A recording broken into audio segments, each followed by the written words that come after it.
Ora siamo ecco, ora però sì. raccomando. Aspettate. Togli il microfono al computer Sì, sì, sono capace. Mettare tutte e due, sia audio che anche l'audio, se no fa l'arte.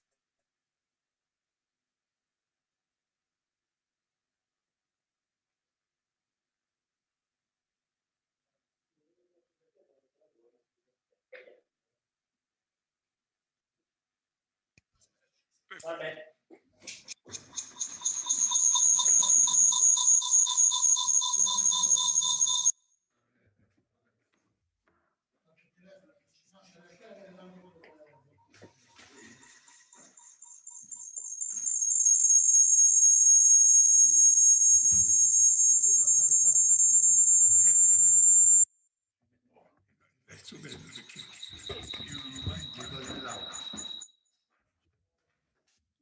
C'è l'audio. Sì, sì. Disattivare Questo. togli questo.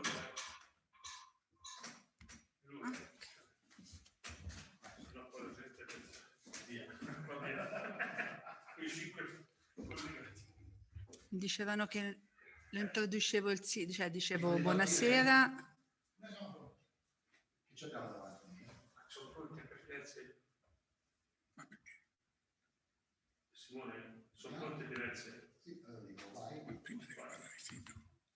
Sì, ma dicevo si apre il convegno e poi...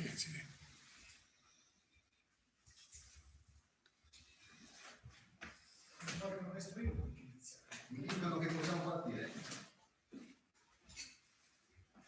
Il sindaco si fa, il convegno del sindaco.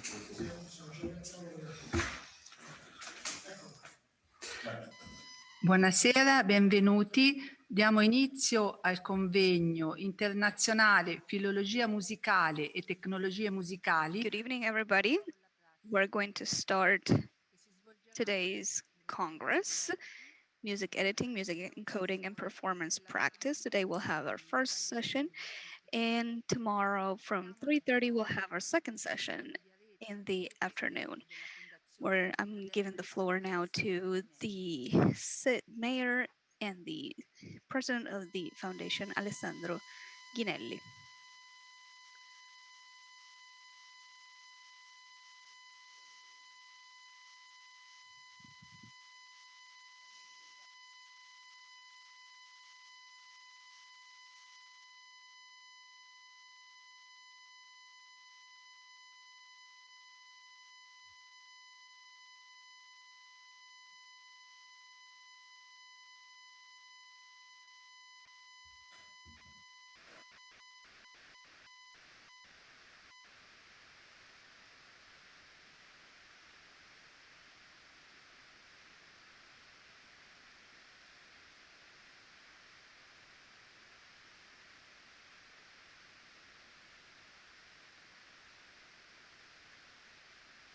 stavo vedendo il sindaco.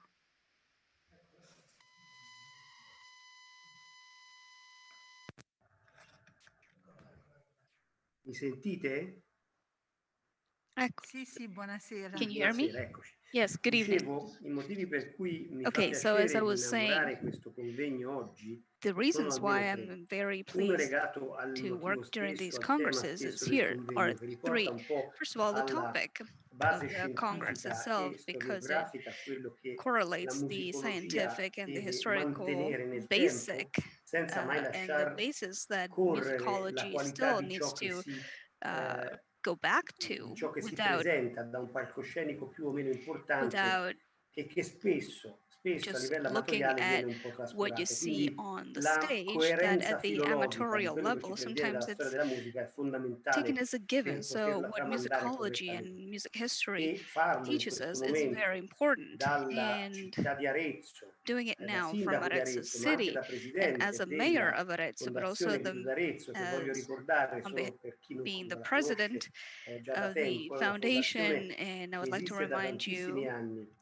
e che ha remind avuto those come who don't scopo know this principale e foundation as precipuo being quello di standing for many years, occuparsi and di its main musica e in purpose particolare has always been di tutto ciò che ha a che fare con la music coralità. and anything that has to Ricordo che do la with Fondazione Guido d'Arezzo, choral insieme music. all'Associazione I Amici would della like Musica, per to molti anni ha say that organizzato the il foundation Polifonico Guido Internazionale d'Arezzo Città di for Arezzo many e years che together with a lot of recentemente partners ha has organized the Polyphonic riacquisito of questa Arezzo. titolarità, essendo l'Associazione Amici And della Musica sostanzialmente, in recent years, essendosi un po' we have dissoluta nel tempo, di sciolta, reacquired oggi questa this responsabilità è tutta sulle spalle della Fondazione responsibility Guido d'Arezzo. to Ma organize such l'altro motivo events. per cui mi fa piacere parlarne è che And recentemente, per lo meno another da 3 anni a reason, questa parte, la so Fondazione Guido for 3 d'Arezzo years, è diventata right now, una the fondazione di Fondazione partecipazione d'Arezzo has become a che il Comune participatory di Arezzo ha voluto foundation, incaricare, ha and the voluto municipality diciamo of far sì Arezzo che wanted diventasse il to make soggetto sure that istituzionale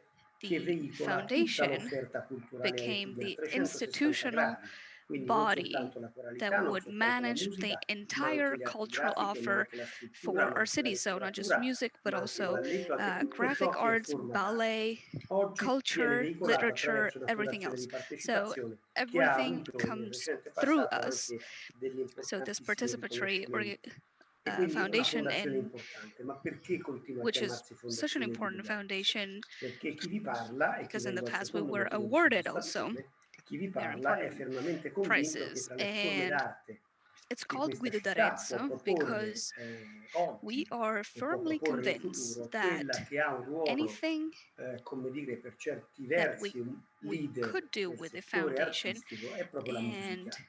Ma perché? Perché siamo la is città really che ha focusing dati on natali, music. o And perlomeno, I think visto that che è nato a music Talla, now Guido plays an Monaco. incredibly È la important role. città And all'interno della quale è Arezzo stato scritto più di 1000 anni fa per was la prima an volta incredibly important il primo city linguaggio musicale, la for notazione what musicale che concerns anche ancora oggi the music conosciamo e che notation, quindi because it was rappresenta the per noi first una notary unicità e una music that we know importantissima nowadays. diciamo, So it represents caratteristica to che us deve far declinare sempre di something più la very città di important, a Arezzo very come città important della feature. musica. And E to quindi us, la it soddisfazione means che that nella Arezzo città della has to be musica oggi si nominated svolga questo the importante convegno city of è per music. me, sindaco So e for me, presidente it's della very fondazione, important that we're motivo di holding grande orgoglio. this Il terzo, Congress non vi nego, e con today questo in chiudo, è il Arezzo, fatto che siamo in and un momento being molto the mayor particolare. makes me very Non proud. a caso ci And a stiamo third reason, incrociando in because questa I'm strana particularly happy schermata about piatta dove io this vedo Congress, alcuni that volti because e alcune these sigle e times alcuni are nomi very e che è diventato da particular, molti mesi a questa parte we l'unico are in modo front per of poter fare screens,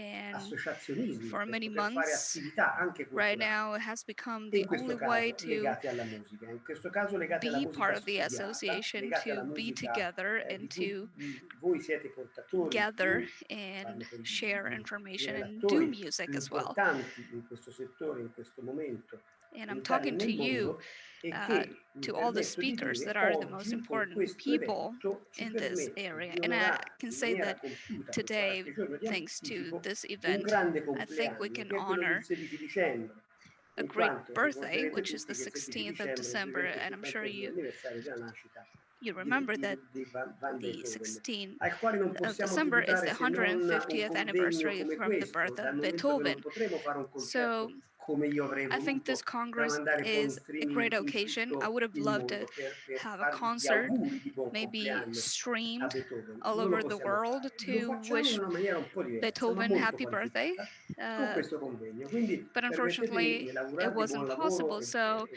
this buon Congress, I think, is convegno, very di fitting, ringraziarvi tutti per very essere important qui. for all of us. And I would E like to thank you all tireremo for being poi here le fila and e le somme participating. degli esiti di questo convegno And quando mi auguro di at poter the end of it, leggere che il numero di we'll partecipanti basically in draw tutto our il mondo è conclusions. così elevato da poter ancora una volta And essere riusciti a when we portare will Arezzo alla read and we ribalta will di see that diciamo, all the participants that di took una part platea today di appassionati will di musica remember in cui Arezzo Arezzo as a ancora una city volta, full e of lo ripeto passionate people per about l'ultima music, volta, si pone come and cittadino. because that's Grazie, what buon we're lavoro a aiming tutti. to do. Thank you and have fruitful proceedings. Thank you. Non la sentiamo, se non accende il microfono non la sentiamo. Can hear you unless you turn on the microphone.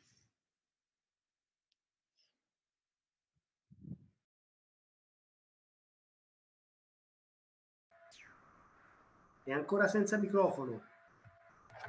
You're still without any microphone. Signora Cecilia, non la sentiamo, ha il microfono Cecilia, spento. we can't hear you.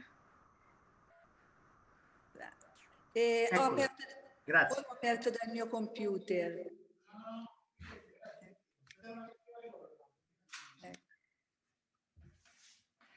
Allora, ringrazio il sindaco per le sue parole. Okay, I would like to thank the mayor for his kind words. And we would like also to thank him for his great interest towards music. For us, this aspect is very important. So to always to recall the roots we're coming from, because Arezzo's music roots come exactly from Guido d'Arezzo. And also we would like to thank him for speaking about Beethoven. And I would like to think that if the great music of Beethoven was made possible, was also thanks to the notation system that started from Guido d'Arezzo. So thank you, Mr. Mayor.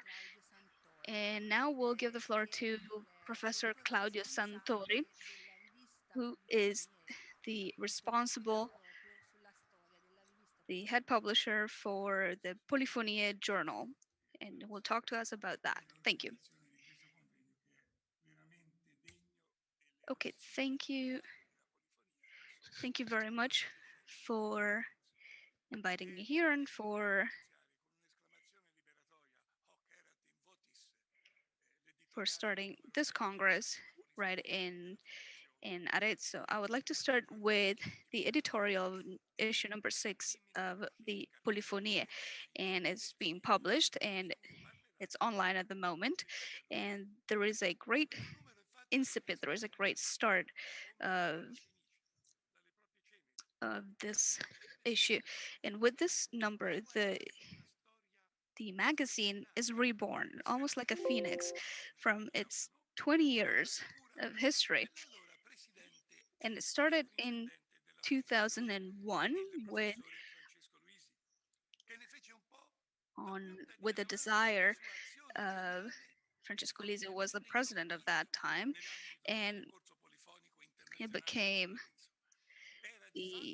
really the main bearer of this idea. He was also part of the body of the Centro Guidognani, and that magazine became also the bulletin of all the news that were coming from the foundation to the study center. It became a great result thanks to a great teamwork, thanks also to the participation of a scientific comic committee, thanks also to many different academics, and allowed the magazines to be recognized by the research university as one of the very high-end and top-notch magazines for this topic and this field. After 2009, the president thought that his work was done and he decided to close the magazine. And during that year, there was one last issue, and that's it. And it became almost just like a bulletin of the Polifonico. The following year, the council of the foundation where was modifying all the different charges and of the board with Carlo Pedrini and Piero Caraba, who became part of the board that started the new polyphonic season with a really renovated spirit. It was a broad range project and it could not exclude the participation of great excellencies all over the world. And that's why Petrina Caraba also called me to become the head of Polyphonie. And we decided to start new research projects in the choral music, starting from the territory. I said to refound, so to reestablish the magazine again, but I would say more to keep it alive. I accepted, of course, this task, but being kind of doubtful because I was sure that we had to keep up with the good work. As I was an experienced director of the Setticlavio magazine, being the director of this magazine in San Giovanni Valdarno, all this experience allowed me to keep up the scientific level of the magazine and keep it in the ranks of the very excellent scientific magazines, thanks also to the good work that it was done, thanks to the musical high school, with great contributions of Piero Gargiulo Acciai, Simone Zacchini, Maria Teresa Labora, Alberto Cattano, Cesarino Ruini, Cecilia Luzzi, and Carlo Perini, and many others. We also continued the work of the information bulletin of the foundation with a new innovation. So, with the appendix, with all the scores coming from the Polifonico, with a particular format that was supposed to be used by choirs during their performances. So it was a great advertisement in that sense.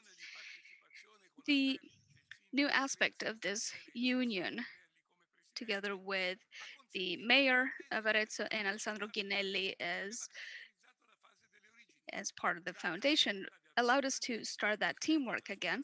And thanks to also the participation of the president of the foundation again. And thank you also to Cecilia Luzzi that substituted me and replaced me in the musical high school for the tenure of music history and brought up a a great skilled experience. I would say that Cecilia Luzzi is the pivotal role in that sense. I was just the father of this this whole experience, and I try to just keep up with the good level. Now we have Lorenzo Donati, which is one of the artistic directors of the foundation, Alfredo Gandini, which is the vice president of the foundation, and Veronica Pedazzoli, together with a scientific committee. And there are Ferdinando Abbi from the University of Siena and many others many other scholars and academics that come from the American universities and several different international universities, and I will leave Cecilia to thank them. So I would like to again thank all the committee and all the good work that has been done, because I think that the work of the foundation and the magazine really brought pride back to the city of Arezzo. And thank you again.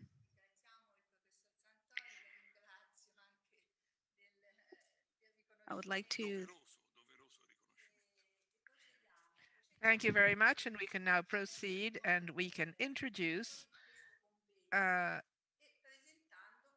presenting the work of which was produced in these what aspires is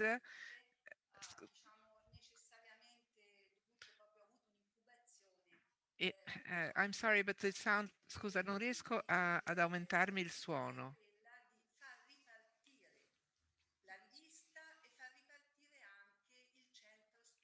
Ecco, ecco, thank you. The Center of Guidonian Studies was founded by Professor Luisi. It is a center of studies which has produced please, can you send my PowerPoint where you can see also the pictures regarding the history that I'm about to explain? Ok. Allora, So ringrazio the sound is much better now. Thank you. il professor I want to thank Professor Santori. Santori, and we can now go on with the sharing Del PowerPoint. of Allora, my questo PowerPoint. convegno, This congress, diciamo, this vorrebbe workshop, far ripartire il wants to Centro start Studi out once Guidoniani. again Il Centro the Studi Guidoniani è Centro stato Studi fondato Guidoniani, da which was Professor founded Luisi by nel Professor 2000 Risi in nell'ambito delle 2001 celebrazioni del within biennale the guidoniano. um, Insieme all'allora sindaco millennium, Lucherini together e with all'ex sindaco Sindaco, the Mayor Domenico Luogo, Lucarini, con cui il and Comitato with the whole Scientifico scientific che aveva committee who had promosso le promoted the celebrazioni del celebration biennale of biennale. the Il Centro millenary. Studi, oltre alla This rivista Center of Polifonie, Studies, aveva apart from the Polyphony Review, organizzato had also molte organized occasioni di a number of approfondimento proprio events and su questo, opportunities to go deeper into the subject. Il And these biennio are the era two il collections of convegno sulle articles. The first polifonie e was on quindi gli a esordi Congress del on simple convegno polyphonias, e il secondo the era beginnings of un'antologia di polyphony, and the cantatori other one was an liturgici. anthology of Questo centro studi liturgical poi è song. rimasto This un po' study dormiente center nel corso degli anni was then e asleep, sarebbe so to speak, rinascere, si through the potrebbe years, and dire, was born la again, sua attività proprio con began its questo, activity again, all'insegna begins with di Guido this d'Arezzo. Congress Guido d'Arezzo under scrisse l'atto Guido D'Arezzo, who is sulla often remembered rifondazione, for his però una system cosa of molto change. But a importante very è che important lo ha, aspect is that da parte appunto di Guido the d'Arezzo, part of Guido riunire d'Arezzo is to insieme have la united teoria e together la theory pratica. and La practice of teoria music. nel Medioevo era una Theory in the Middle questione Ages was di a question teologi, of astratta, theoreticians. It was da parte della abstract prassi, from della the pratica musicale. praxis and musical Invece con practice. Guido d'Arezzo Instead, si è with creato Guido questa d'Arezzo, there sinergia was e this questo synergy was created. convegno And intende this creare una Congress wishes to sinergia create proprio a tra synergy of its own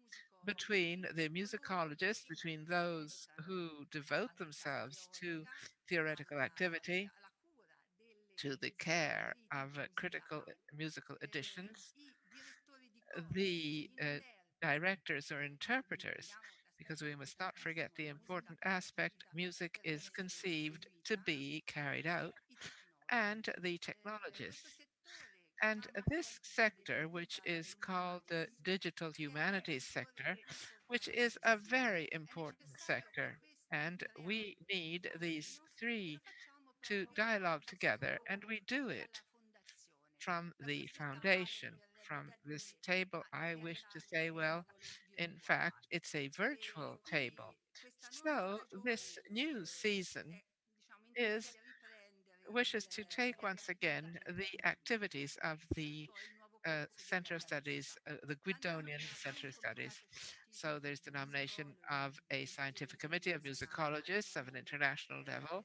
diciamo names protagonisti which are role players in internazionali international e musicology. poi vi, And afterwards, proietterò i I nomi. will give you the names L'adozione on the della screen. The procedura di adoption valutazione of the globale procedure of assessment volta amongst equals, double a blind garanzia peer del review rigore to guarantee scientifico e the scientific rigor and the dell'originalità. originality of the contribution, L'introduzione di un nuovo and the formato opening of a new digitale format of online. the Questo online aspetto review. digitale è And here the digital importantissimo, che è aspect is venuto alla very important, luce proprio con which has questa come up pandemia with this great e che si è come up trumps with this great pandemia and shown itself to be the instrument to connect us with the whole world. So it guarantees also the possibility between those who do scientific research who can connect themselves and cooperate. This is the screen of the magazine Polyphonie, which will be available for the public quite soon. And it presents, in fact, the whole production of the from 2001, the whole phase of from Francesco Luisi, and then the next phase directed by Claudio Santori. So it's an archive, a digital archive of all that which has been translated, and from here we will start with new numbers. So the Claudio Santori, myself, we will be, and together with the scientific committee, will be going on. Ferdinando Abri from the University of Siena, David Byrne from the Catholic University of Leuven, Stefano Campagnolo, who is director of the Biblioteca Marciana of Venice, Mauro Casadei Turroni Monti of the University of Modena Reggio Emilia, Stefano Mengozzi of the University of Michigan, Arnaldo Morelli of the University of Aquila, Emiliano Ricciardi of the University of Massachusetts Amherst, Cesarino Ruini of the University of Bologna, Kathleen Shields of the University at Regensburg, Thomas Smith, University of Huddersfield, Domenico Staiti, University of Bologna, Rodobaldo Tibaldi, University of Pavia Cremona, Marco Uvietta, University of Trento, and Philip Vendricks of the University of Tours, who will be opening con- our Congress with his keynote address. Just a few indications on the possibility of research. So obviously, the digital support allows us to be visible at an international level and to make research per author, per title, and also through the tags. So, choral music, here we have the research of choral music, and the outcome is that of the search of Simone Zacchini. You see all of the authors who participated and who will be participating in the review. And it's a homage to Francesco Luigi also, and a connection with the theme of this Congress. Francesco Luisi had opened and presented here at the Polyphonic of Arezzo the national edition, the new national edition of the works of Palestrina. And here we have the presentation of his national edition with a page. And this is to go back to the theme and to the importance of critical editions and rigorous editions, which bring back to the original dictate, to the scientific rigorous dictate of the editions. We will have available all of the different issues. They'll be clickable through their image. And this here is the new issue, which will be published also in paper version and distributed to the address of the foundation made up of libraries from all over the world, musical libraries from the world over, choruses, associations, and choral associations. So it's this new phase, this review of this magazine, Polyphonia, which wants to present itself as an instrument to go deeper into research, always keeping in mind the connection with musical activity, because the soul of the Guido d'Arezzo Foundation and the Polyphonic is that of carrying out chorus music, choir music. So this dialogue, which often is not achieved because often musicologists remain in within themselves or their own groups, and the informatics are in their own groups and the musicians in their own. Instead, it is important to create synergies because it is only through synergies that we can reach results which are significant. And here we have the first page because the index of the magazine or review, which will be in two languages. The first part will be in the Italian version, and the second part will be instead will be translated. All of the contributions will be translated into English because now the English language, even if we Italians are sometimes have difficulty expressing ourselves in English, but we do realize that English is the international language, the language of research. And with this presentation, I wish to conclude my introduction and give the floor to Philippe Vandry. Philippe Vandry is will be opening the Congress with his presentation, his introduction. I wish to thank Philippe. I want to introduce him, even if I'm sure the audience knows him. Philippe Vandry is Director of Research at the International Center of Scientific Research, and he operates at the Centre d'études supérieures de la Renaissance in Tours. It's a very important center where he was director of the program from the beginning of the 90s. He was director of the Center of Studies from 2007 until 2016. Before that, at the Réseau National Maison des Sciences des Hommes, and also he was president of the University of Tours until a few days ago when he concluded his mandate. I wish to thank him for being available, and we want to give him the floor. Thank you, Cecilia, and I hope that everybody hears me. I'm so glad to be back in Arezzo after 15 years, I think. Lots of time has gone by. I haven't I haven't come to the Centro di Polizia Arezzo in some time, and I'm so glad to be here, even if from far away. Not too far away. I'll speak in Italian, and even if my Italian is the Italian of a Belgian who lives in France. So maybe some words will be a bit difficult to understand, but I hope that I'll be clear. I will give you some slides straight away.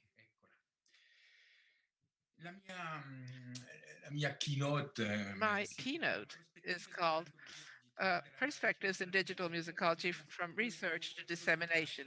It's a personal history of mine. It's the story of its center of research regarding research in musicology, digital musicology today. In recent years, we have been witnessing a real scientific change and upheaval in the scientific world, which regards not only the construction of new knowledge, but also the way we have of working and the methods we have for disseminating research results. We now have a relatively abundant amount of literature on the subject, works, collective works, periodicals, sites, blogs. Through these many channels, it is possible to get an idea of the trends, to anticipate the calls for projects that will fuel our ambitions financially. I will not attempt to draw up a synthesis today of such a vast field as this, but rather I will be evoking with you an overall what the members of research of the Centre d'études supérieures de la Renaissance have done in Tours, in France. Because talking about a collective adventure has already meant, has a different meaning through the 100 volumes which have been published in the Epitome Musicale collection. You see some examples here.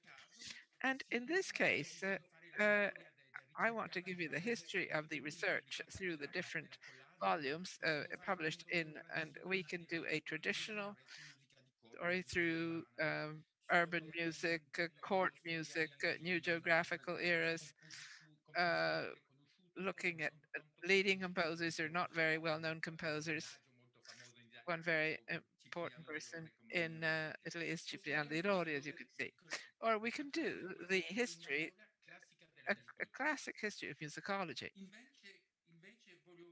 Instead, I want to do what I really want to do is a history of our digital adventure, sometimes misadventure. And these are tied to the material and human conditions in which the activity of a research center in human sciences has been organized since the early 2000s. The material and human conditions are decisive. And in our case, the Ricercar program can take advantage of long-term support. First of all, and I speak also to those politicians who can help Arezzo and the initiatives of the Polifonia. First of all, we have to researching means looking for researchers and engineers who are musicologists by training, who conduct research, teaching, and have building tools. And we can count on other competences within a laboratory, a vast laboratory, and that is that which guarantees that we reach our objectives. The dynamic of research comes from collaboration with researchers from various backgrounds in Europe and elsewhere. Their work with Richard Carr takes place in the long run thanks to uh, financial support coming from various sources, which helps us to, with researchers in laboratories, to have them through from 1 month, sometimes to even 2 years. In this case, too, the members of the program and the desire they have to see a project succeed is crucial. And there's a first general observation I wish to make. It's not because the objective is no longer a printed book, fruit of a long and slow intellectual maturation, that time can suddenly be shortened. To achieve a digital ambition, one needs time. One needs the exchange of ideas. Aborted hypotheses sometimes are slowly maturing demonstrations. And of course, this stability is human and goes hand in hand with material conditions. Resources of all kinds, libraries, computer tools, and programs are indispensable, just as are necessary the means of contractualizations with informatic companies, because this is where we see constructed a subtle timing, the timing of musicology, which is not the timing of digital technology. And upon this theme, there are many points to reflect upon which regard training and the nature of professionalism in the musicologist profession. We have to avoid creating sorcerer's apprentices, but we have to encourage vocations which will enable us to overcome the dichotomy that I just mentioned and which allow us to open up new perspectives. The resources, the financial resources, can be obtained at different levels, European, national, regional, and it is certain that part of the energies have to be used to obtain these different levels. These the ambitious projects otherwise could not come to the light. These months allow us to stipulate contracts with the companies specializing in digital aspects. They facilitate the organization of work meetings, and above all, they allow us to pay for data acquisition. And there are very many projects the world over regarding music. We know them all, and some of them began as early as the beginning of the 60s and went through a different tour. They went through Rhythm, Rilm, Ripim, Redeem. They're all quite famous. For the past 20 years or so, major libraries have been building up bases for digital consultation of their resources, a movement which today affects virtually all of European and North American libraries. We may as well clarify immediately a research center, even if it is supported regularly, will never be able to compete with these immense institutions that are great, the big libraries, the great libraries. It is therefore essential from the outset to position oneself on the basis of an experiment which contributes to enriching the research dynamic by its very nature, rather than to create a data repository whose constitution may certainly raise interesting challenges, but which does not really fit in with the intentions of a laboratory whose mission is above all to advance knowledge in musicology. So, on this point, I want to be uh, very fair, very firm. I think that when a research center wants to do something which only a library like the National Library of France or the Bayerische Bibliothek can do, that is to say, a repository of data, that is something we cannot do. We have to make a choice of a point, a starting point. It is since its creation, the Richard Carr program has set itself a series of objectives within the Center for High Renaissance Studies and it is based on creation use of ad hoc databases. By tradition, the French chanson and lute music have been two priority areas. For lute music, it was not a question of discovering another way of automatically making transcriptions, but rather of deepening the sense of tablature of a vocal model. And since the vocal models that the team was working on at the time included an impressive number of songs, it was necessary to create a reference song, reference research resource on the song. And this has brought to a basis used by musicians, musicologists devoted to the nearly 10,000 French songs of the 16th century. And very quickly, the need to have a full text research, which would concern both the poetic and the musical text, appeared to be a key objective, which would make this base indispensable. At the end of the year 2000, of the 2000s, it was not possible to have a sufficient number of researchers to transcribe this vast corpus according to a single model. And similar companies have been able to emerge here and there, and other corpuses have encountered the same difficulties. How to find the way, the means to transcribe 2,000 songs and make these available online.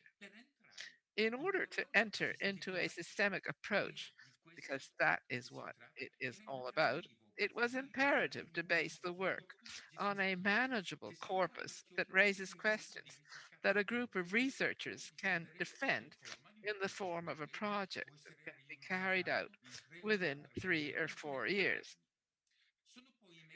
Two orientations emerged. The first is heritage and is based on the printed production of songs by a mid 16th century publishers, Nicolas Duchemin.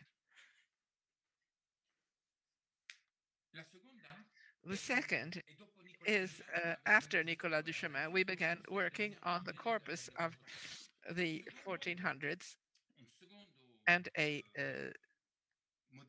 second model is built around the definition of a geographical area with a place of musical life. And we all agreed that Picardy was the one. There's an image of a project on Croatia and another one on the others. This double orientation or orientation was combined with the individual interests of researchers who proposed the Ricercar program, the production of classic critical editions in printed format. And the field has expanded considerably to Picardy and then Croatia and then Hainaut, we added, and to the songs of modernism, the anonymous masses of the 15th century, we added the work of Gesualdo and many other known or little known composers. Today, Richard has more than 3,500 pieces of music transcribed according to the most rigorous principles of classical music, philology. How can we go beyond the creation of vast databases? How can we arouse the interest of computer music specialists in questions relating to a number of notation, mentionless notation, which is not the one in use today? How can we ensure that the quests of the various players and the queries can at some point cross-reference their results to allow the construction of new queries? I could draw up a long list of questions that we have been asking ourselves over the last decade, and several challenges underpin them. First of all, in order to address certain issues, it was necessary to go outside of our usual sphere of work, the specialists in Renaissance music, and to discuss with others the subjects we were struggling with. The creation of an MEI community was a landmark event in this respect, precisely because it brought together both the computer scientists with a passion for music, and musicologists with fragmented specialties in search of universal solutions. Second, to formulate questions, it was also necessary to work in a new, resolutely experimental way. It was not a question of reproducing a musicologist performer dialogue, as it frequently exists to give rise to splendid achievements. Rather, it was a question of organizing seminars where personalities with diverse experiences could meet around an object. This way of working, which took the name of thematic school and then workshop, worked marvelously to allow an awareness and the formulation of questions to be addressed to the communication tool we wanted as to be ours, namely the digital instrument. This is principle of learning by doing also founds a possible and different path to musicology. And some are of these photos that you see, David Byrne, for instance. You see others who are well known. Chiara, you see colleagues from the world over. And we work for 2 or 3 days at a time, very practically on a problem to be able to solve a situation, a difficult situation. Third, third point, how can we think about gradually adapting the data collected in scattered projects so that they anchor their results in systems that can be used by those who visit our sites, but also by those who wish to reuse the data?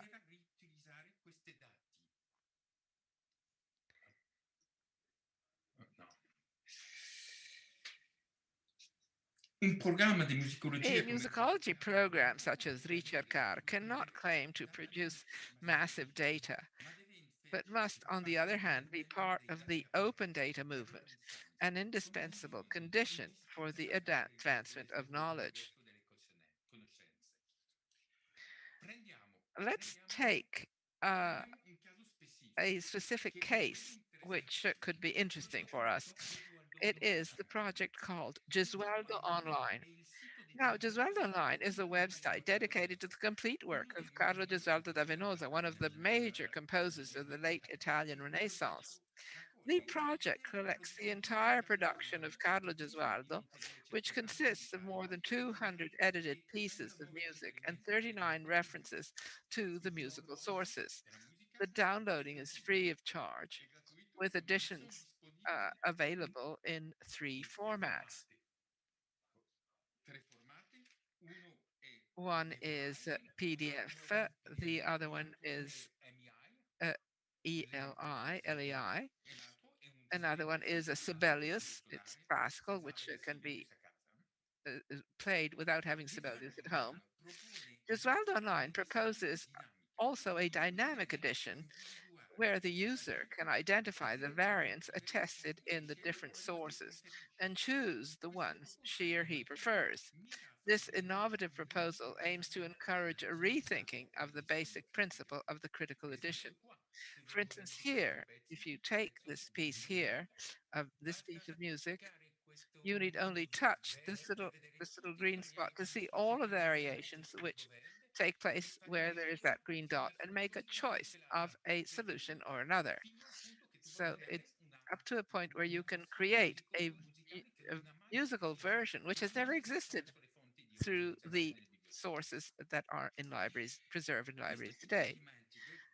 These, of course, dissolve uh, what can distinguish a digital edition from a printed edition. It is important to observe beyond the technical things what digital can bring to conceptualization methodology. Of course, in like in the traditional, the final objective is that to give to the reader a text which he can use and consult and use in his research. The text which is published has to be a stable text which can be authority. The concept of specificity of edit, edition asks editors to consider from the very beginning of the editorial uh, process which information will be supplied and how they'll be presented.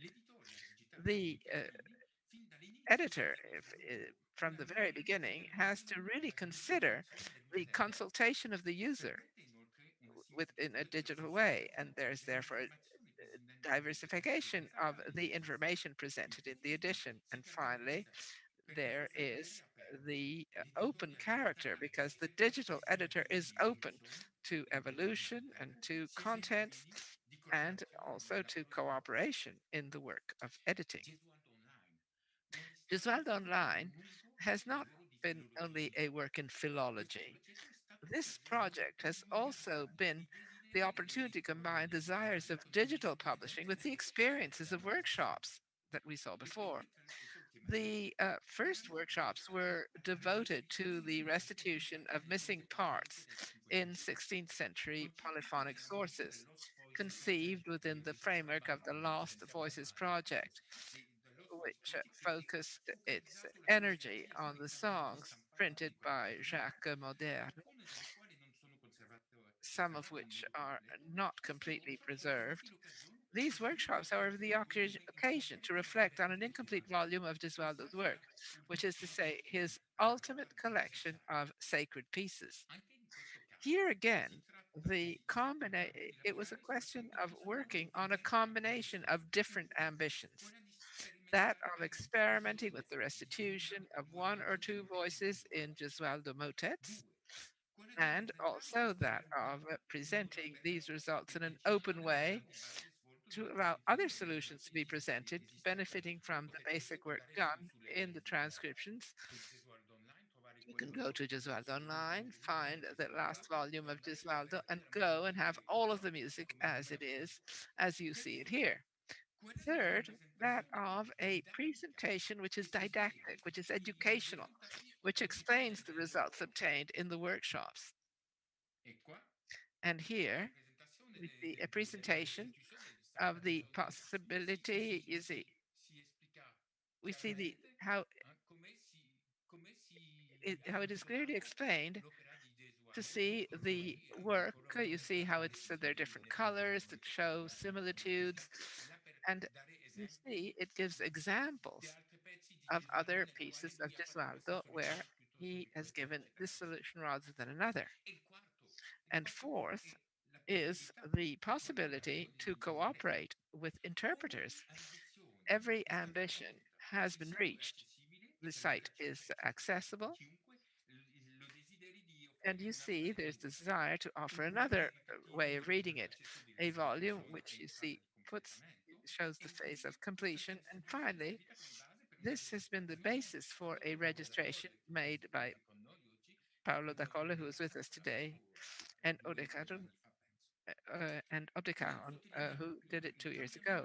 As I pointed out earlier, the change does not concern the philological method because the foundations are firmly established, but rather it's a way of proceeding with new links that are being woven between the actors of the site, the users, the various ways of presenting the results, and of course, the accessibility to all of the data gathered to obtain the visible results.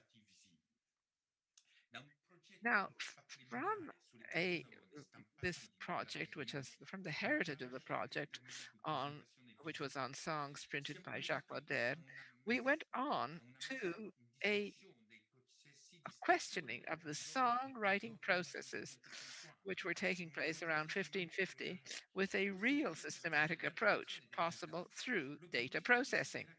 The aim was to produce a complete edition of the work of a famous Renaissance composer by transforming this edition into a triple tool for research, data sharing, and a reference point for performers.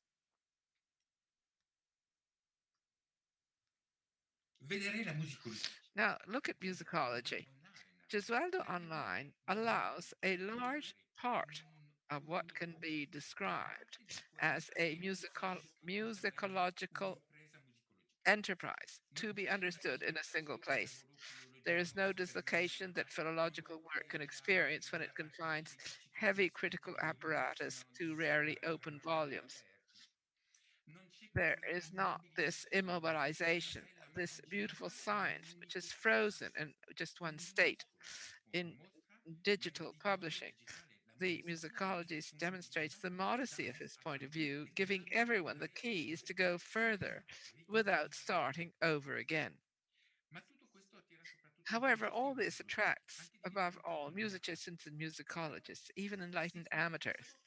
Now, it, if this seems to be an important element for the future of a discipline, it's not so much its legitimacy, but rather it is the way in which any audience will be able to learn how to discover new methods and results. This question is far from easy. It concerns the nature and size of the audience, the venues, the relationship, particularly true for musicology and the intermediation of performers. Since 2010, Ricercar program has been developing projects concerning musical heritage and digital humanities in conjunction with cultural institutions and public museums. In this field, Ricercar has developed three types of projects. We see in 15, this was done for in Moscow, capital of culture. The idea was to have a camera, which is this camera, which is uh, a, a darkroom equipped with hi-fi and HD that allows visitors to live an interactive and immersive experience in music and images of the Renaissance. And tied to Swiss 494 painting, which is very important for musicology. It's a painting which takes the landscape here near Mons. Now, this is a solution. Cubiculum musicae, that's what it was called. And the other type of project is a project which gave back acoustic space to music composed for castles, for royal residences in the region next to here, let's say Blois, Chambord, Fontainebleau, Saint-Germain-en-Laye, thanks to the collaboration with the ensembles specializing in Baroque and Renaissance music. And the idea, you see, there are films, everything can be seen in detail on websites.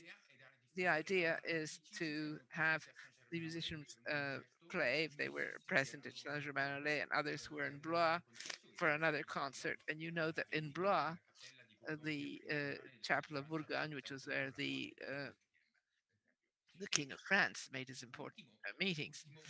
And the last model is the interactive restitution in three dimensions of uh, things which had been destroyed by the French Revolution, monuments, for instance, the Sainte-Chapelle in Dijon, uh, for the Collégial Saint-Martin of Tours, where Obligam had worked for nearly 30 years at the end of the 1400s. And now you can see this film.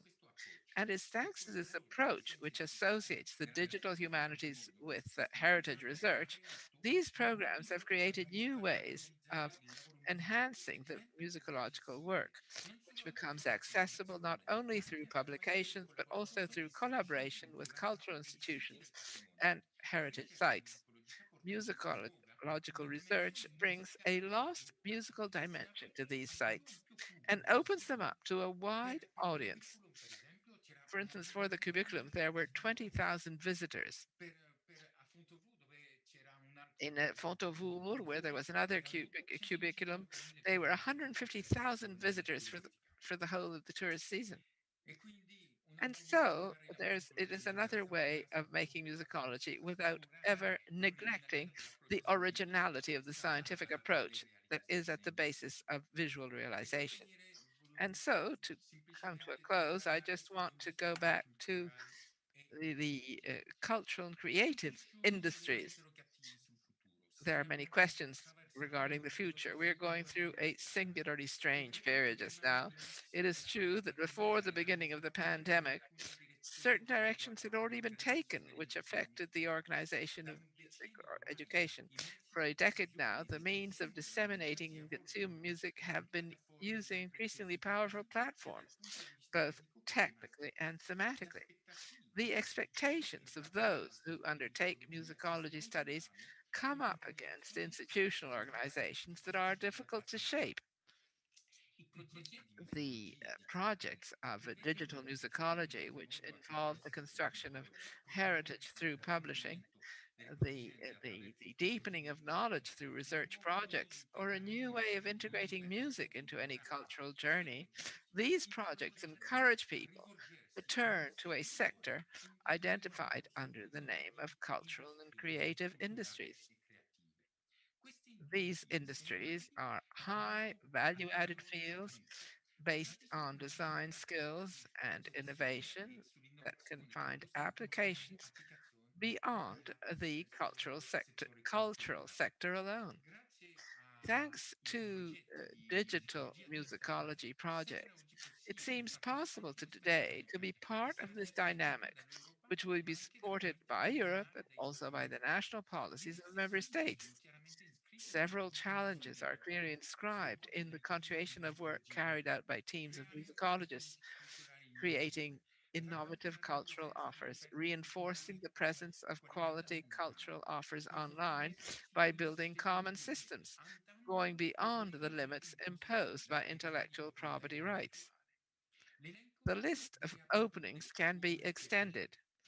It clearly states that today the central issue facing musicology, and even more so musicology when it is closely linked to the practice of music, is the will to work together in a coordinated way to occupy a place in this hopeful movement of the cultural and creative industries.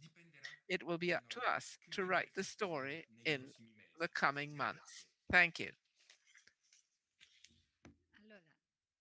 Ringraziamo Philippe Vandry We proprio would like to thank Philippe Vandré for this very intense experience that is a model for anyone who would like to start researching in this field and in these projects,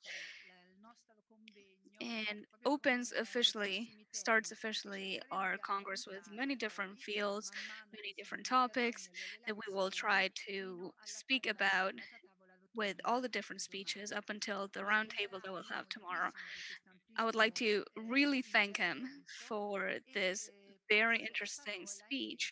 And now I would like to start our new session. So we'll open our new session this afternoon, where we will meet the musicologists and the philologists. So this session would like to introduce Rodobaldo Tibaldi's contribution and speech. He will present his project and his proposal of a project that was founded many years ago of the works of Paolo Aretino Then we'll have Francesco Saggio. It will be a session completely dedicated to philology, with its original headquarters, the University of Pavia Cremona, and the two protagonists for this session are all coming from this university. So, as we said, Francesco Saggio will follow Rodobaldo Tibaldi. He will talk to us about the tempus imperfectum in the 16th century polyphony. And then we'll move on to something more contemporary, because philology doesn't stop just in ancient times, but it will it also interests our days with Ingrid Pustianats. The This session was supposed to be chaired by Cesarino Ruini, who is present in our session, but unfortunately has some voice issues. It had so I would like to ask him to still say a couple of words, because he was the chair, but I will do, and I will be sort of the liaison between all these different speeches. And now I would like to give the floor to Professor Rodobaldo Tibaldi and his speech. He's an associated professor at the University of Pavia Cremona. His main research field, he is philology and critical studies. He was one of the very first collaborators of the Polyphonia magazine. So now, like the floor, would like to give the floor to Rodobaldo Tibaldi for his speech. Thank you, Cecilia. For me, it's a great honor, great pleasure to meet you again.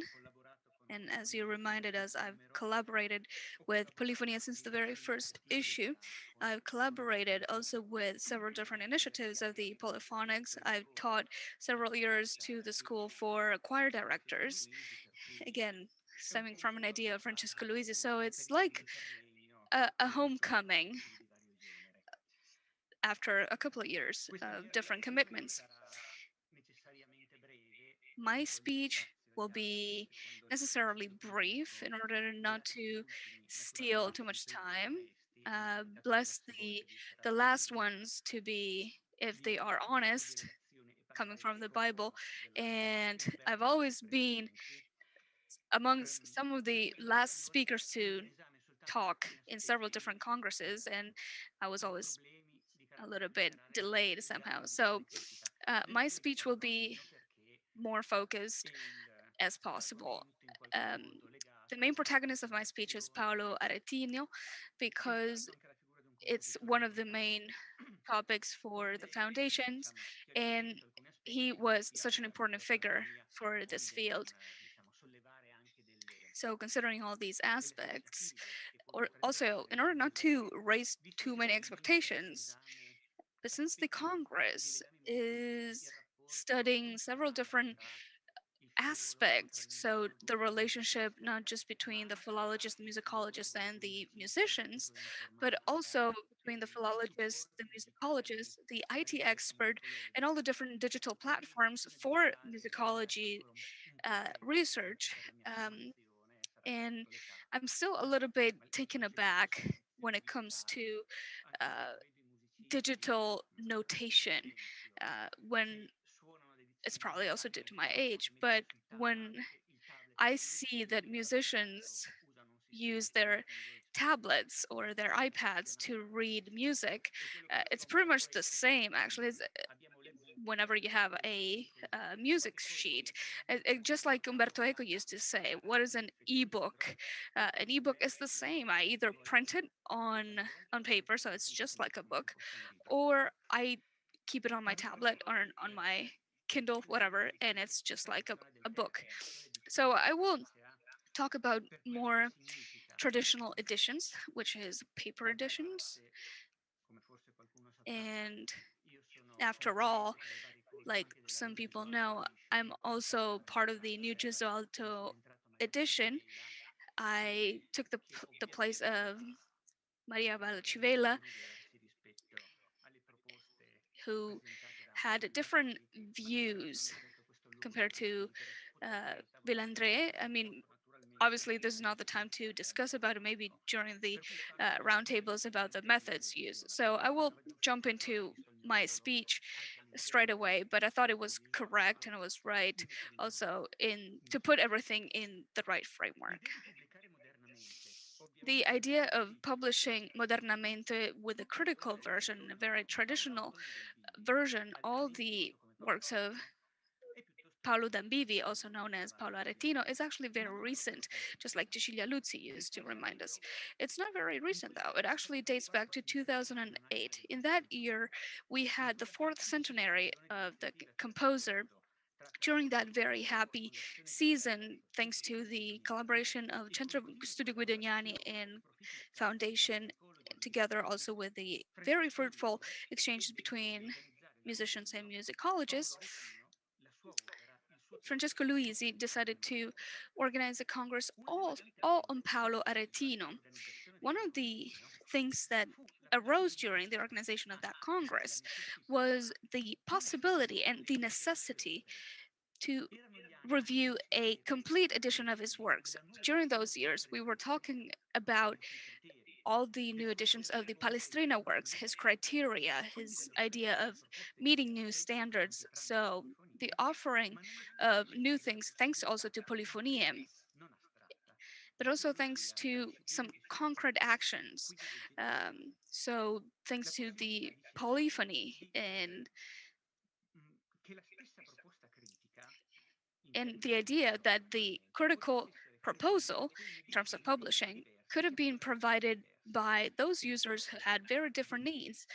And I was thinking about the double edition with similar criteria and diplomatic criteria that are both used by musicologists and musicians. Therefore, some scholars, and Francesco Luisi as well, Cecilia Luzzi and Mrs. Tagliaferri and myself started working in this direction to prepare a draft of several different books like the Madrigals, Passions According to St. John, the Magnificat, and so forth. All these volumes were officially presented to the then mayor of Arezzo, Giuseppe Fanfani. There was a great interest coming from the Arezzo administration and the international interlocutors.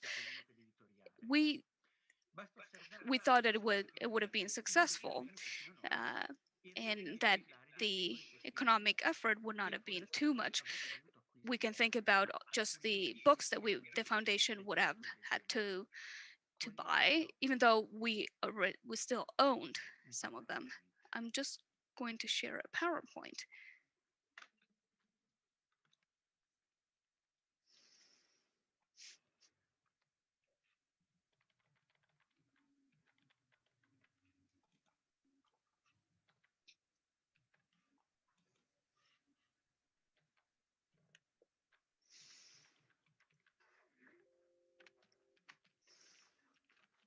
Allora, per quanto riguarda la musica sacra, So as for sacred music and the responsible for Holy Week and Christmas, we have three complete examples. One that is incomplete, plus one republishing, and we know that not all the bibliographer likes that, plus a complete issue. Then a Lamentation and Passions for the Holy Week in the first edition, absolutely incomplete, and a republishing, a reprinting with just two editions, so two exemplars. It's always better to look at several different issues of the same edition for some bibliography problems and issues also in the printed version. I think it's outdated that to think about that all the different published copies are identical, which is not true. Then responsible for the Holy Week, Christmas, book number 1 and book number 2, one complete, one incomplete. Then hymns for the entire year, an incomplete exemplar, which could actually be very useful to rebuild part of a specimen or an example. One book of the Magnificat with one complete specimen and two incomplete, or the Passion according to St. John. And when it comes to madrigals, we have profane music. We have several examples, like a book of 4 voices, and the other madrigal with 5 to 8 voices. Again, one specimen complete and the other incomplete. With some particular situations, like this you see here.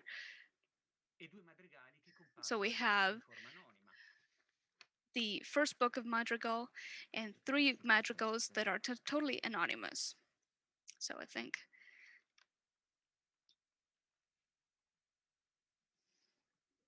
Quindi tutto una sommato, una situazione there we go. So I think it's actually a pretty manageable situation. So it's very limited number of volumes, eight in total, or 7 if we consider the hymns or not. So it's a very limited amount of books to require, and the economic effort to publish all these volumes would have been sort of limited. I would like to say though that, and I would like to recall for the non-insiders that this initiative that was started by Francesco Luisi in 2008 to meet the standards of Mr. Aretino was not to just enhance a genie of local talent. And Palantonio del Bivi, he's not just a very important composer, but he's a particular composer that acted in a moment for polyphonic music that was specifically created for liturgic production, especially for masses. In those years, when in Italy we have many different composers that start publishing and creating, and thanks to the print, they are enhanced and they are shown more to the public. And they also start working for more private sectors like churches and courts. All these bodies start asking for more of this type of music. But we can say that on the sponsors of that 1544, which are absolutely an elite and excellence, we can say that they stayed the only work available on the market for many different decades. So studying the details of all these works, for us, it was also to review the historical approach and the historical aspects that are around these works that are still very unclear. Unfortunately, due to the economic crisis and the departure of Francesco Luisi from Arezzo, didn't allow us to complete our work. Also, for the reasons that I just mentioned, we wanted to open this Congress in the name of Paolo Aretino. So in order to tie the knots, in order to jumpstart the magazine again, and since the main purpose was to have a critical publishing and a critical view, was to focus again on the text, on the musical text, and the relationship between philology and musical practice. So the relationship between a text and its performance, its musical performance, which is one of the main purposes, because music was never written just for the eyes to be read. Also, the very simple educational examples ask for a performance. They need to be performed, and the performer learns several different roles that are not just part of the text. But this is not just a mere example, because music lives through the performance, but also lives through the tangibility of notation. It requires implicit and explicit codes, and it's live witnessing. So it's the live proof of that particular historical period, and it's a cultural asset. So this has to be understood completely.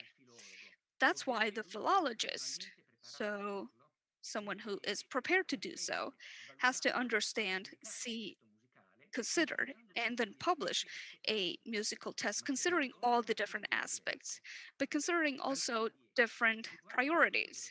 Some priorities are about the text, some others are more about the performance. Again, they answer to different needs. The thing is that he cannot delegate. Uh, the title of my speech would focus on the issues and problems in the edition of Paolo Aretino, so something that doesn't exist yet. But it's also the occasion to highlight and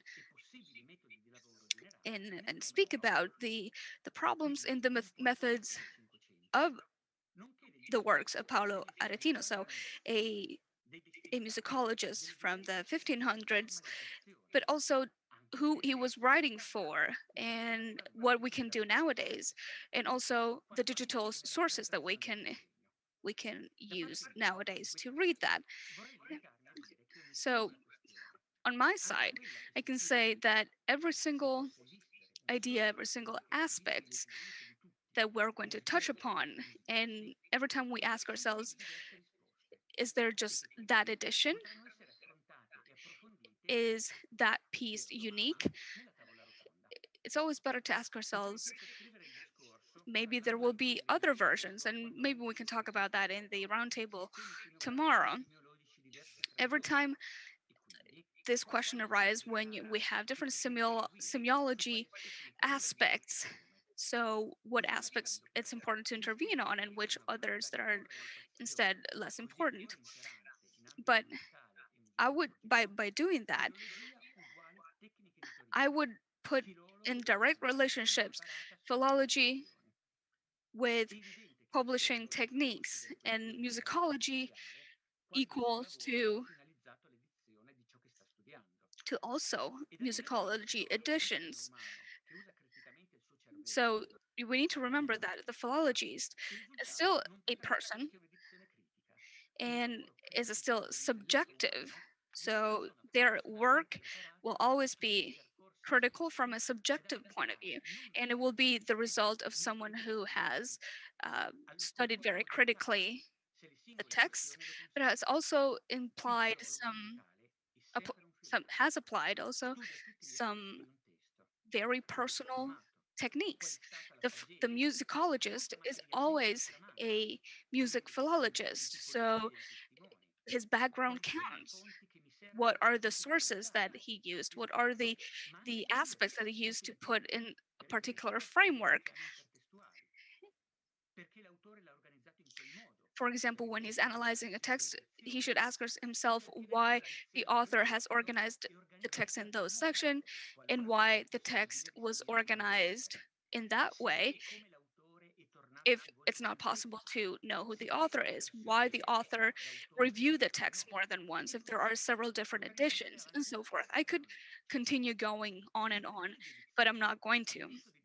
So the edition criteria in the methods of formalization of text can be adjusted according to case, and everything becomes a little bit more clear once the work is done. We don't have pre-default tables. It's not just correcting a text that sometimes are corrected according to some period of time and other periods of time, but the philologist and the musicologist cannot only use the music editing techniques.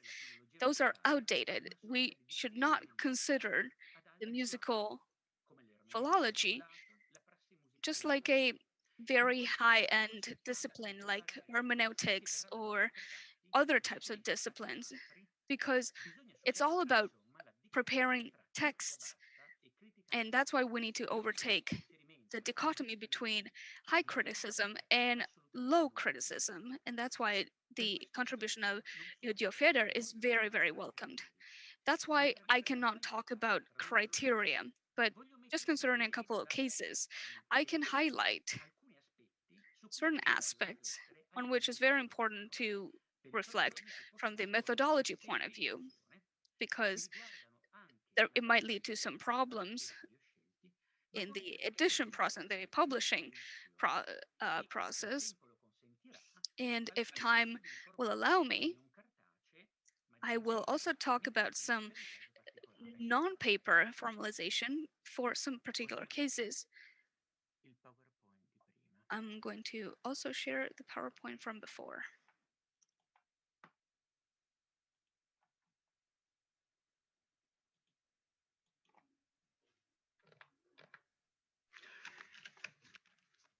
Un esempio riguarda un tema che tutti conosciamo. We have an example here, and it is about a topic that we all know. It's musica ficta, but I'm going to start talking about it from a different point of view. And this is musica ficta by Paolo Retino.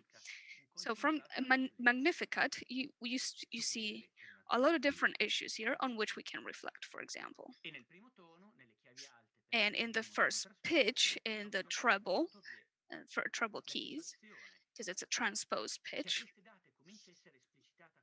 you have certain data that are transposed on a text with it as subfinalis alterato. So it's actually a sharp G, and it's explicited. If we look at the lower part, we have the issues already, because it's actually matching this part, the G sharp that actually is higher, and it's just about the clause of this cantus. Is it a mistake by the publisher that sees a different movement and therefore it actually alters the note? It could be, but in a very similar passage soon after,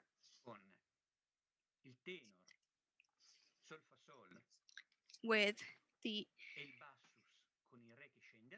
tenor with the G, F, G, with the tenor, you see that it's actually nothing gets altered.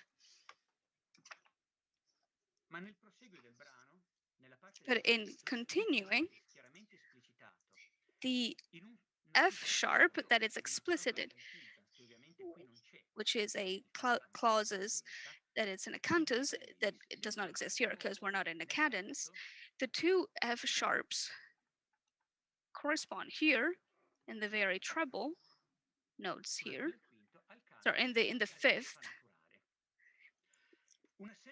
it's actually onto the G. Is it just a typo? No. So it became D actually. It's about the code that Paolo Retino used, and it seems like that the code he used was not the same of the one used by Francesco Corteccia in several different compositions. So in the madrigals, printed madrigals, but also in several different sacred music manuscripts. So it's a possibility that should not be taken in consideration. So in the option and in the hypothesis of Francesco D'Accone, which is a little bit of a debated one, the ascending one, so the the G sharp, was put on purpose because to warn the performer to say, careful that this you can do it, you can perform in a different way.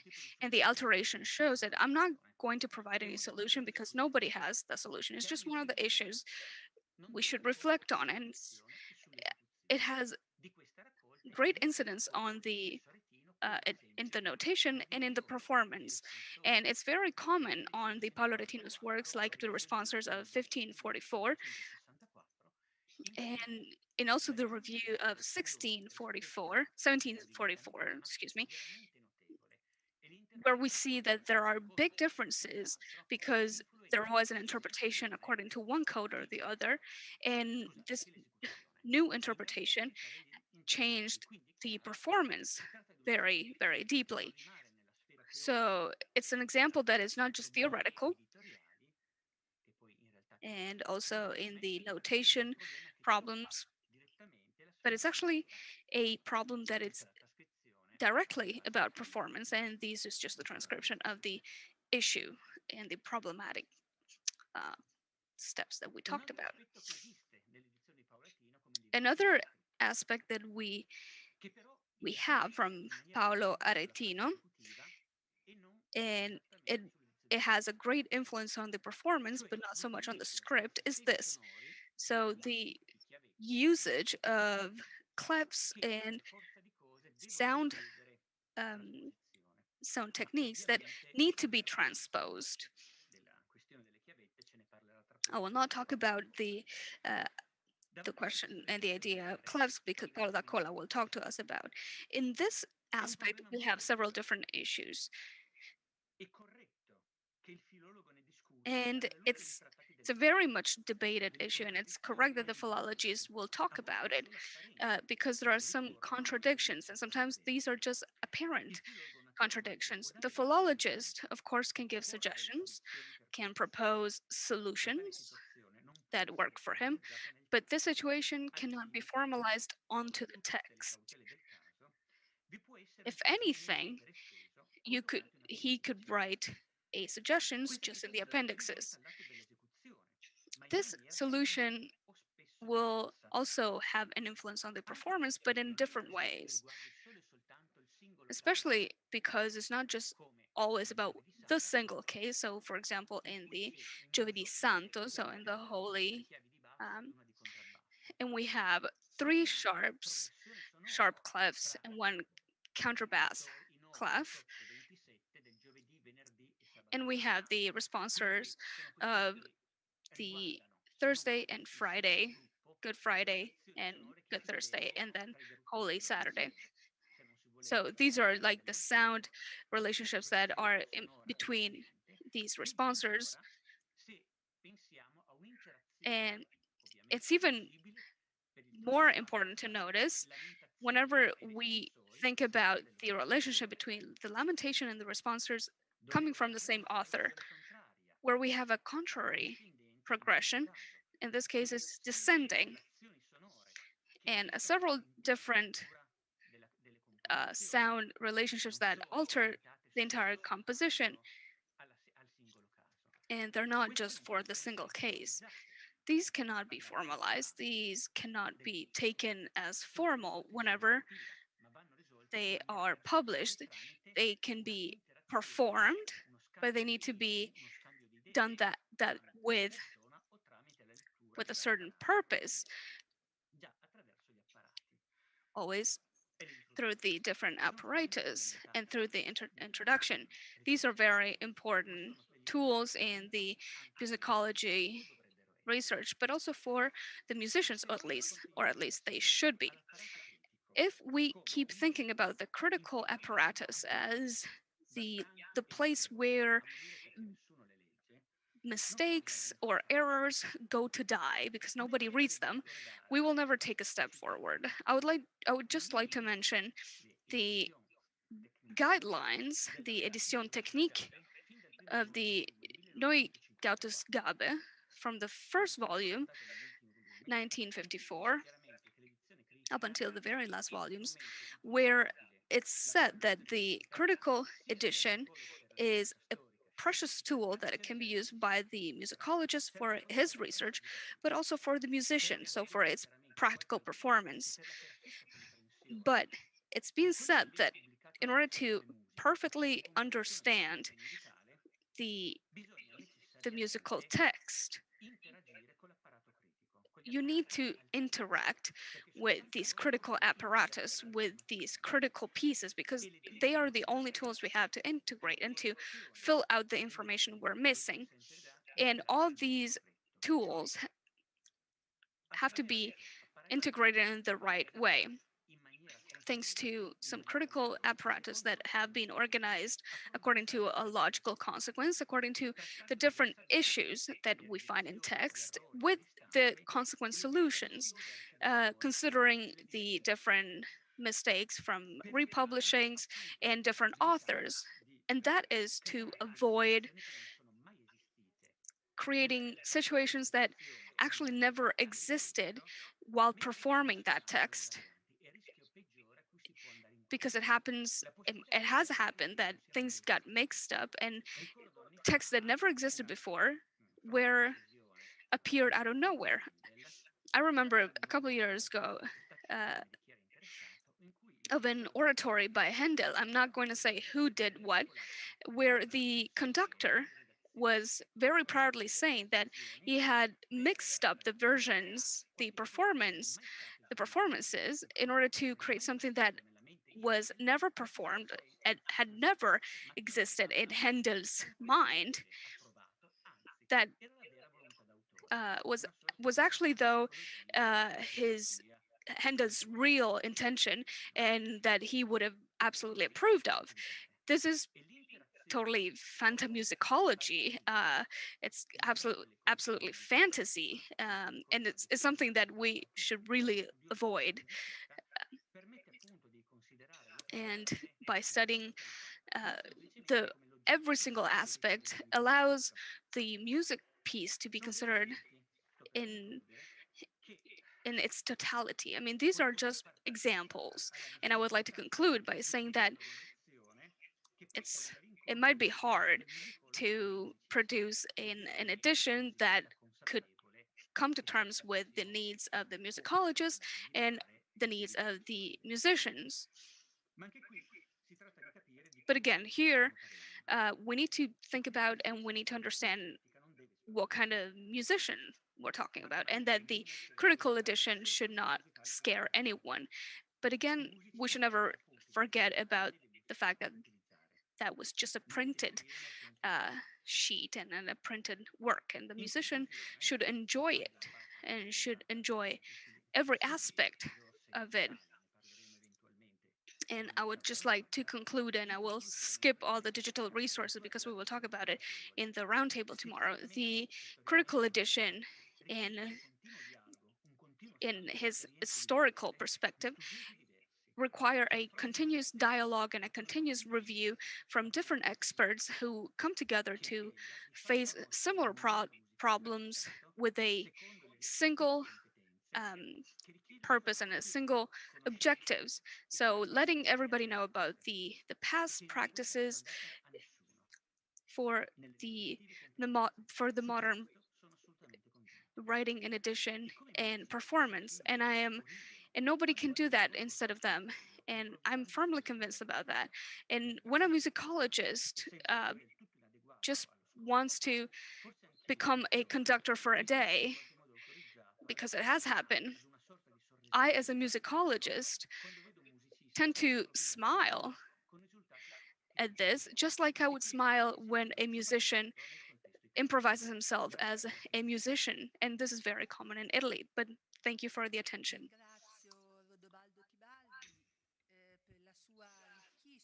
Thank you for this very rich presentation where you presented the point of view of a philologist. Therefore, it is from here that we have to start, both in the discussion at the end of our roundtable and also tomorrow in the session at the end of the roundtable, to try and find points of contact, because you have ended with this necessity of to recover one's role, one's competence, and at the same time, this entails the urgency to cooperate each with our own competences. So I wish to thank, and this will be a hope for the edition of the works of Paolo Aretino, to give a new value to a great musician from Arezzo, and also to give value to an important musician in such a significant moment, also for the history of the music of the 1500s. And now we pass to the next presentation. And if there are questions, we will be talking about it at the end of the three presentations. I want to introduce Francesco Saggio, our next speaker, who has who was formed at the Faculty of Musicology at the University of Pavia, and had a research doctorate and is specialized in profane music of the beginning of the 1500s with critical editions and the various prospects of historiographic prospects. He has published editions of music of the 1500s, especially the first book of the madrigals of Philippe Verdelot, and the critical edition, the historical analytical study, a second book of madrigals of another composer of the 1500s, Crescenzio Salzilli, and he is preparing the five-voice madrigal voices within the Gesualdo edition. His presentation will be illustrating the results of the tempus imperfectum. We give the floor therefore to Francesco Saggio. Good evening to you all. First of all, may I thank the organizers because for the organization, the organization I realized was not easy at all. I also want to thank them for having accepted the proposal I made of a subject which is rather technical, but which I think can be very important in order to bring back two rivals like philology and practice, because truly I think that it is an important question both for philologists and for those who are executors, even if, of course, the fronts are different. Thank you for the opportunity given to me. I want to share my presentation and I begin my talk.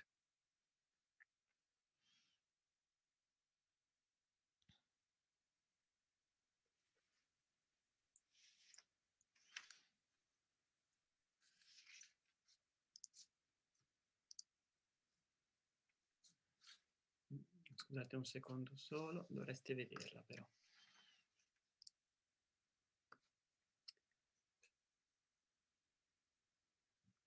Chiunque abbia avuto a che fare con la polifonia cinquecentesca, sia esso un Anybody esecutore who had to do with this type of musicology has certainly developed a certain familiarity with the tempus imperfectum, which is a semicircle which is put around the vocal repertory composed in the 16th century, governs the value of figures and the rhythmic scansion. It is also presented in the widespread form of the tempus imperfectum diminutum, where this virgula crosses the semicircle, indicating a movement of the signographic sign to whom the norms are applied. Two signs next to the others of the Renaissance table of colors studied in musicology both yesterday and today. Think of House, Banca, Busterberger, Bank, Degman, Wolf, de Torre, and you can evoke many of the fundamental contributions on the subject. And we know how these signs are very important for the use of the dictation and for their restitution, not only anecdotally, but also in their execution. Overall, the studies produced are oriented in the same direction. Or if we look at the menstrual and we see those that face them, and we propose an application of the results obtained in certain monumental monuments, which are considered to be a true example. Anyway, with some rare exceptions, the methodological horizon was of a mensuralistic type. It proposed to explain the meaning of the signs in terms of duration of musical values and of the plausible agogic relationship with the practice, getting to solutions which often have shown to be discordant or sometimes even opposite. I admit that it is a subject which has always brought from great interest for me from the very beginning, because I always felt it was important for in order to be able to understand it properly, in order to understand the polyphony of the 16th century. Over the years, I've dedicated a specific research path to it, which has already yielded some written results, and I hope in the near future it will yield some more juicy and mature products. From the very beginning, it has seemed evident how the mensuralistic traditional approach, although undoubtedly indispensable, is only one side of the semiotic coin.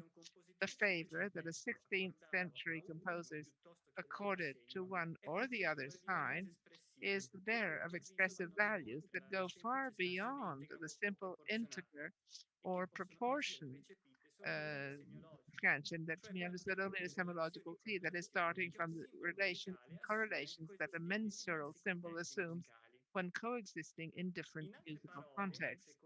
In other words, according to the categories of semantic linguistics, besides the denotative meaning, and I quote Gaetano Beruto, intended in the objective sense of what the sign describes and represents, it is necessary to infer a connotative one, induced, subjective, connected to the sensations aroused by a sign and to the associations to which it gives rise, and which can be inferred from these. On the basis of this semantic ambivalence, I have developed a line of interpretation that seems to offer a more articulate and subtle reading of the use of these mensurals, which go well beyond the simple metric and rhythmic logic. First of all, however, it is necessary to re-evaluate the denotative meaning of the signs, which indeed is far from simple. In their most immediate encoding, the two signs are employed first to define the values of the musical figures. For both, we know, since we treat these signs are invented in order to invent the significance that notes have. The semi first that shows the binarity, the imperfection of these, which in the tempus imperfectum with is are always binary. And secondly, and this is a significance in the 1500s, it is indicated to give the value of tactus, the metric pulse with which to regulate the execution, which theorists compare to that of the human pulse, bringing it to about 60, 70 beats per minute. This is the first punctum dolens of the question.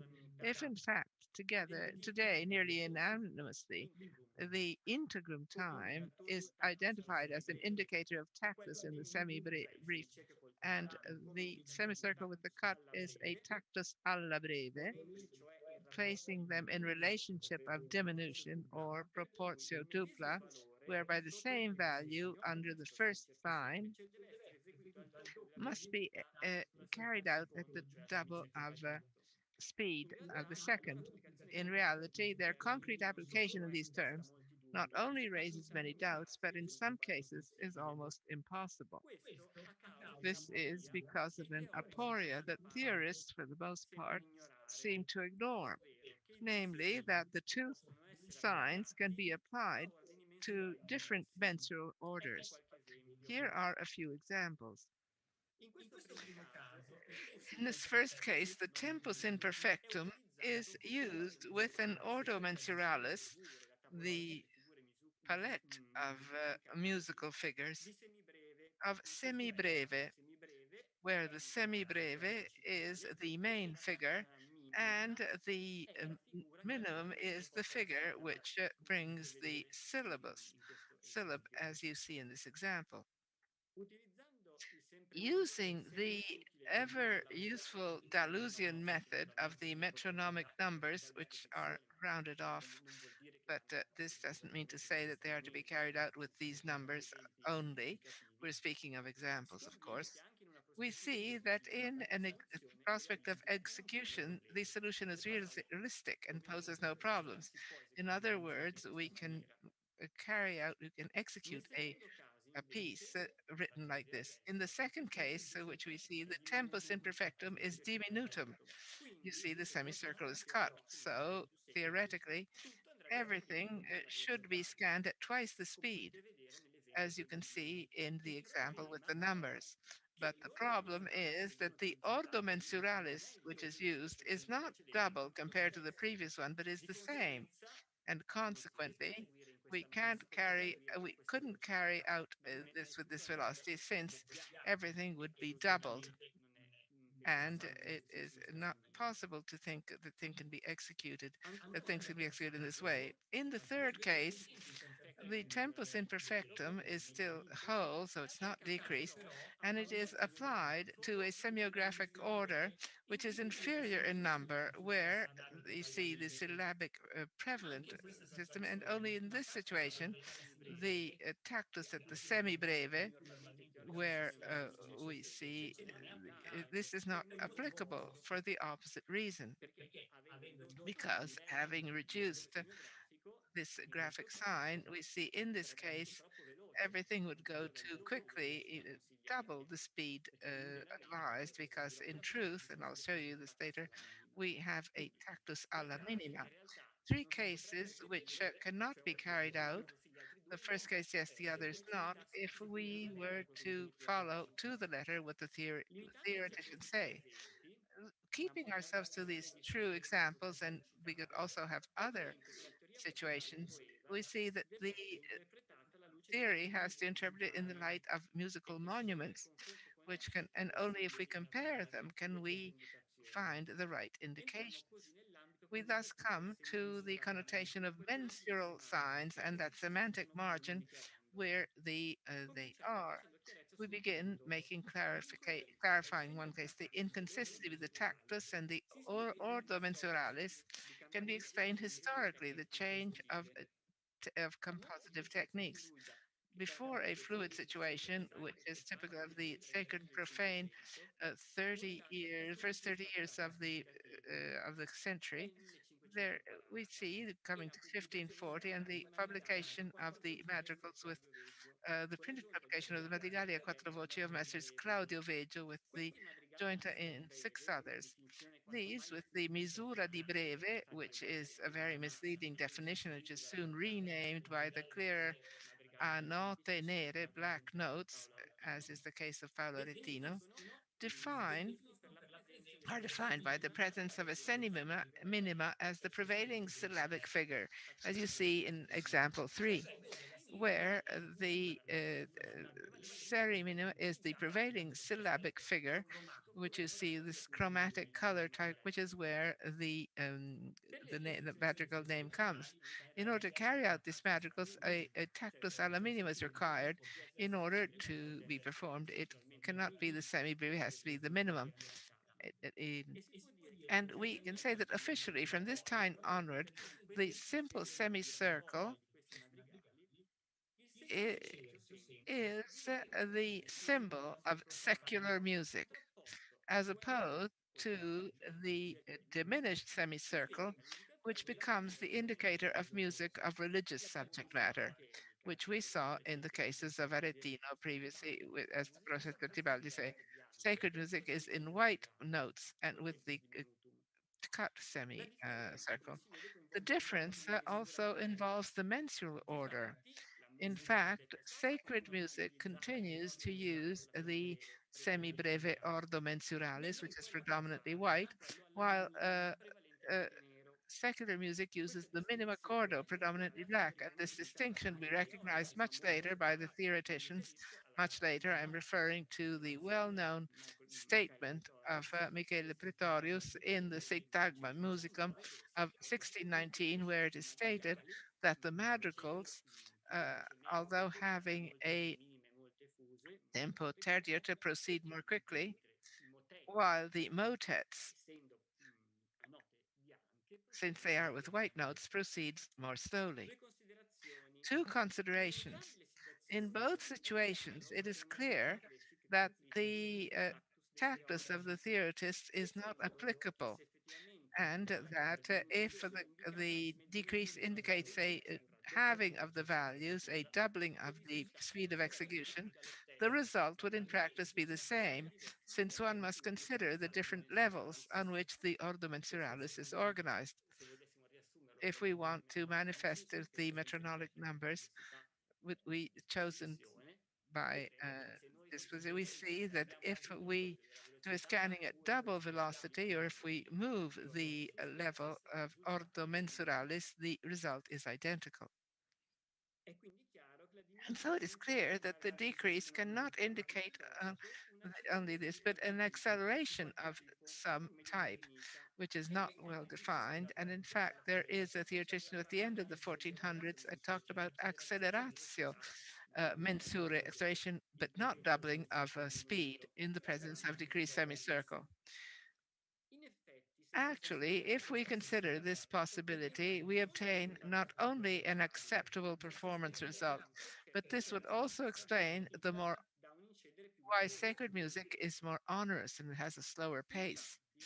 In fact, if we compare two figures of minima in the two regimes, with the semicircle and the one with white notes with the cut semicircle, if we ascribe to the second a greater velocity, but not double compared to the first, we obtain that the difference in the mensural reference produces an overall slowing of the piece. In fact, as we see in this slide, if we look at the prevalent syllabic in the madrigals, we see what we obtain is a quicker result, whereas in the white notes it's more grave. And this in spite of the sign of decrease, which indicates an increase of velocity because of the difference of reference, which is not the same mensurally. And so this explains a number of things. First of all, it explains why there are different mensural regimes and different semiographic references, and why these semiographic differences are connected to well-defined ambits. And thus also when there is an exchange between the two types. Actually, when in 1588 Marenzio chooses the albino semiography with the tempus diminutum and identifies in the mesta gravità the qualifying stylistic element of his collection, he makes a connotative semiographic choice. That is, he transfers the solemnity and gravity proper to the spiritual sphere to that of profane music. Like had been experimented for the octave Dolorosi Martir Fieri Dormenti, which had already appeared in the first book of madrigals at the simple C, where we see this madrigal crop up, which Marenzi intones in white notes with a cut semicircle to give it a more slower, a delayed sense. And in his collection of 1588, he applies this stylistic idea to the whole of the collection. We know that it was an unhappy choice because, in fact, the collection was not successful, probably because in the receiving the madrigals which were written with the motets, it was not consonous. And we see that in 1604, Orazio Vecchi, in his Veglie di Siena, the various humors of modern music divided in two parts, piacevole and grave, uses the two concepts, that of white and black, sacred and profane, and connects the concepts of the pleasantness and gravity, because in these two semiographies there are trends which dynamically are different. One is later, more grave, and one is more lighter. There also are further cases where some authors dissociate the choice of the mensura from the ordo mensuralis, from the sign of tempus, while preserving the semiological value that these have preserved in time. The decreased circle and semicircle for allegra music and grave music. This is the case of Jacques de Vert, who uses only one very wide palette of values, an ordo mensuralis, which is at the same time semi-breve and minimum and has a vast number of values, so goes beyond that original dimension, which makes a distinction of the two orders. But what does it do? I've given two examples from the most important of Verte.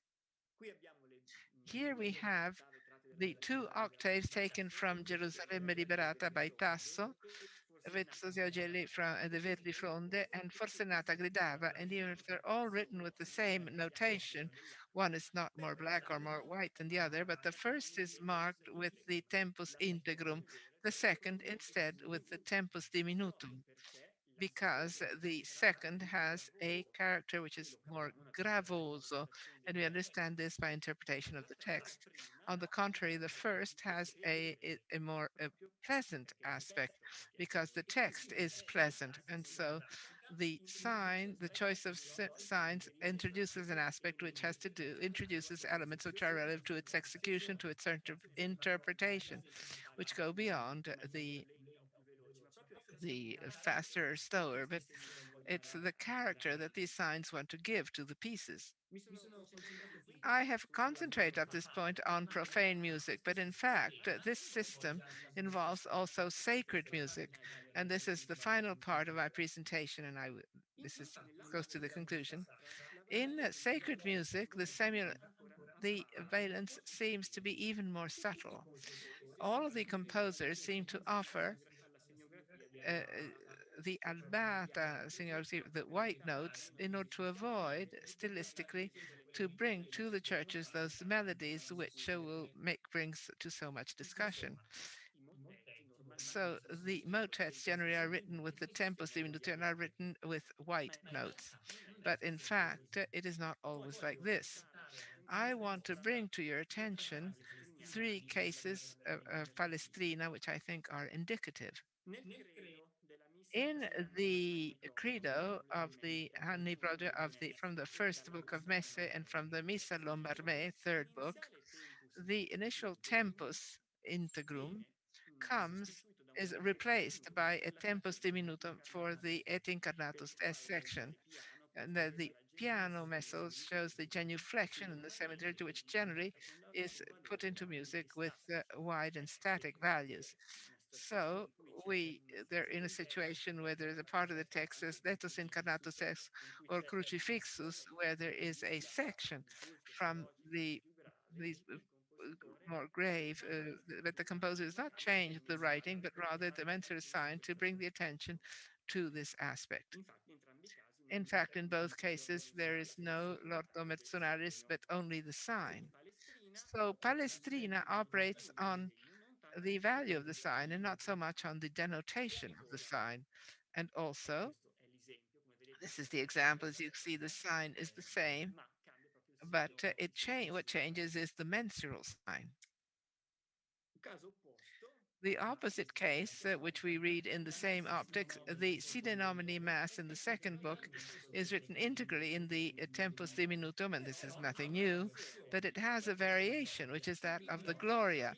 The Gloria, in fact, does not have a change of a mensural order, but is marked as a non-decreased semicircle, and of course the explanation is the toxological character of the intoned text, which is better for a pleasant interpretation in this direction. And finally, two cases which I think are really emblematic. This is the example of the Gloria that I was talking about before. The Missa o Regem Caeli, which is from Book 1 of Palestrina and the Masses of Palestrina, is governed in its entirety by the Tempum non diminuitum, as you can see.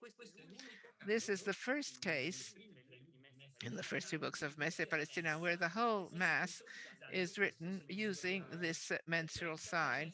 In the whole Mass, you never see this decreased semicircle, the tempus diminutum, which is something truly strange, but there is an explanation. In parallel to this case, I want to talk about the case of the first motet, Deus Sanctificatus of the Motus Afestorum Totius Anni. In this case, too, it is the only motet of the whole collection which is written with a non-diminuito timing. Apart from the mensural sign, the two works have in common another aspect which is very important in my opinion, the liturgical occasion.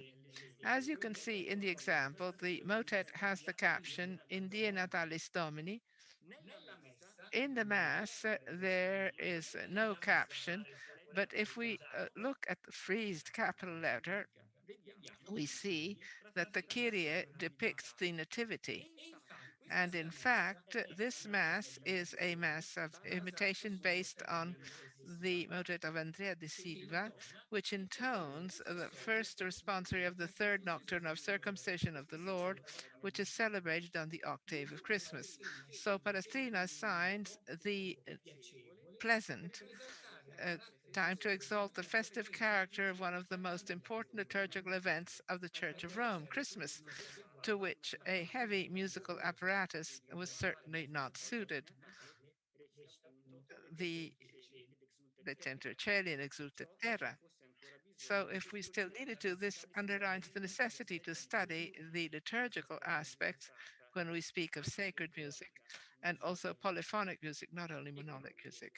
So I can conclude in saying that it is certain that such a subtle and lucid use of semiography has its reasons in an innovative compositional art in which the need to express at the highest level the emotionality that arises from the intonation of a text pushes an entire generation of composers to refine those tools that only the next century will define with rigor for the times to come. If the study denoted, has been the basic of musical, that which we can do with other instruments of semiology, which I have briefly illustrated here, gives a key, which I think is very important, to be able to have access to that order of procedure in compositions which we cannot write, to use the words of Nicola Vicentina, and which represents the true secret of polyphonia of the 1500s. Thank you for your attention.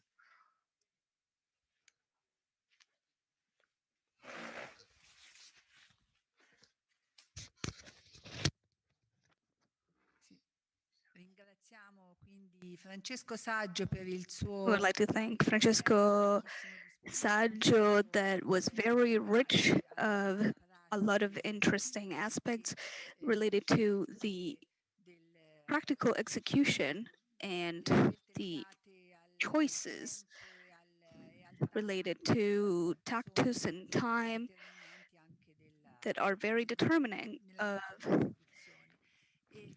and significant when it comes to executing and performance. We're going to move to the next speaker. I would like to ask the speakers to stick to the allotted time. I would like to thank as well also our speakers for these very interesting speeches, but let's try to stick to the 15 to 20 minutes that have been planned because now we have doubled all our times.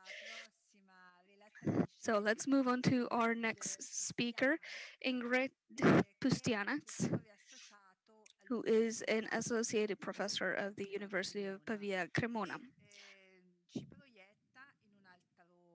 And she's going to bring us in a completely different time, a completely different field, that is the contemporary music. So the speech will be about some cases of publishing for the second part of the 1900s. Ingrid Pustianats studies about the language of the contemporary repertoires, and especially when it comes to the language and composing in the different composers and the sound studies and oral traditions. She has published on several different publishing editions, and she has created and written a biography of Giorgio Ligeti. She's also conducted the choir of Pavia Cremona from 2001 and 2003. So that's important also in terms of practical knowledge. In terms of participating in different groups. I mean, she's part of several different research groups for the Cremona University, but also international groups. So just to would like to give her the floor for her speech,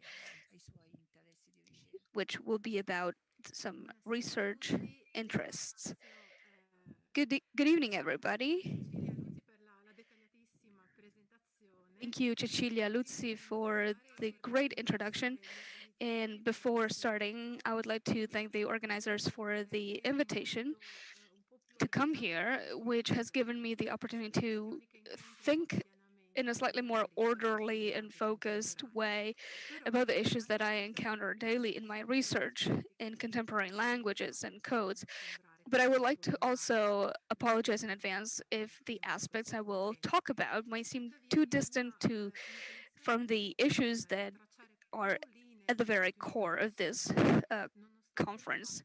My intention, though, is to draw as many lines of continuity as possible, despite the fact of the repertoire that I would like to talk about has undergone several epistemological revolutions. If we were to use the words one of the fathers of this type of music, which is Hugh Dufour, I would just like to share the screen very briefly.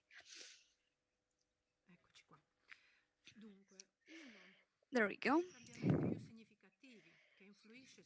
So one of the most significant changes that affects all the dimensions under consideration is the transition from the system of representation of the musical idea based on the combination of the four parameters of sound to more complex modes that disregard above all the representative dimensions of the note. In the slide here, I have given two examples taken from two famous manual of acoustics of the 70s published by Emil Leip, which recalls facts that are very well known to us. So the limits of traditional music notation, whenever it comes to noting ideas in music from the past, but especially when we want to place the attention onto the composition of the sound. And that has been analyzed by using a sonograph, but it cannot be easily representative in musical notation by a traditional sonogram. So the pitch, which was a parameter that was first conquered historically by a symbolic representation of musical notation, is now abandoned in favor of more complex dimension of sound that must be able to be represented in order to be performed. I will not dwell onto the process of the gradual expansion of the sound horizon, which has led to different ways of including sound objects in contemporary syntax. But what is relevant to our discussion is the appearance of this new dimension of the musical language that must be considered. This has created a new process of symbolic representation capable of conveying the necessary information so that these new materials for composing could be correctly performed. As we will see, this process is far from being accomplished. From the point of view of musical noting and notation and musical addition, we have new difficulties. I will start from the simplest case. And Georgi Ligeti, who is a Hungarian author and one of the first, together with Yanis Xenakis, to take almost literally the concept of sound composition. In this case, the exact term is Klangfarkomposition, timbric composition, and he declines this concept in a practice that is not much based on the use of extended techniques of the instruments that we will see will require innovation when it comes to notational level, but uses very organic, extended organics that disrupt the normal process of addition. So the very first problem is the availability of an adequate format of staves. So stave paper capable of accommodating such large number of real part instruments like this part, Atmosphere from 1961, or this other page of Melodian that are both autographed from 1971 for great orchestras that are published on this paper. The enormous amount of data means that once the piece is finished, the publisher does not submit it to the copying of a copyist. This step is skipped altogether or reserved just to the production of the orchestral parts. And the score is reproduced in an anesthetic form directly from transparencies taken from the composer's autographed copy. And we will see that this practice has continued up until today, regardless of the digital revolution that we've seen in the meantime. Proofreading takes place then on this type of material, and the different passages contain all sorts of dangers in the correct transmission of the text from the composer to the performer. And the information contained in this type of edition is very close to the traditional ones, and the philological issues are very, very similar. The final result of the performance must be submitted to the interpretative ability of the conductor and his orchestra, just like in a traditional piece. Only that the different dimensions of the piece belong to different aesthetic categories and require different types of study. I will proceed immediately to the second case, just like in Ligeti and other composers that are active in the 60s and the 70s, by illustrating further complications both on the notational and the editorial level. These are all compositional practices based on systematic use of extended instrumental techniques, and the emblematic case can only be represented by Helmut Lachmann, an author that has made the exploration of disharmonious and aperiodic sound his main expressive dimensions.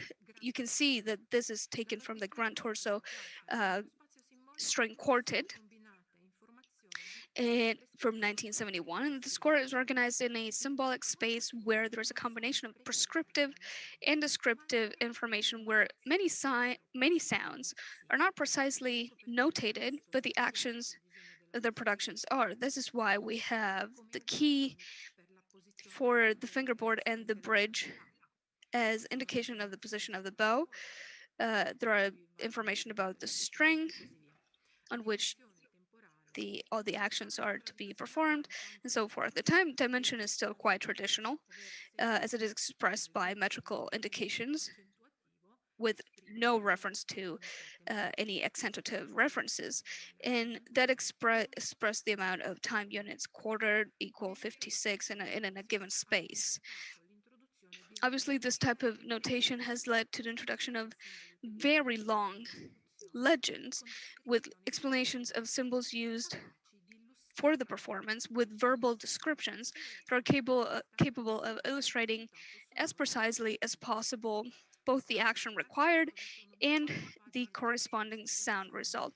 In the case of Grand Torso, there are 4 pages full of explanations and 7 pages of the different transpositions and the indications given directly in the score that are specifically for the instrumental gestures, that are far from an editorial standard that still nowadays is not be fully accepted.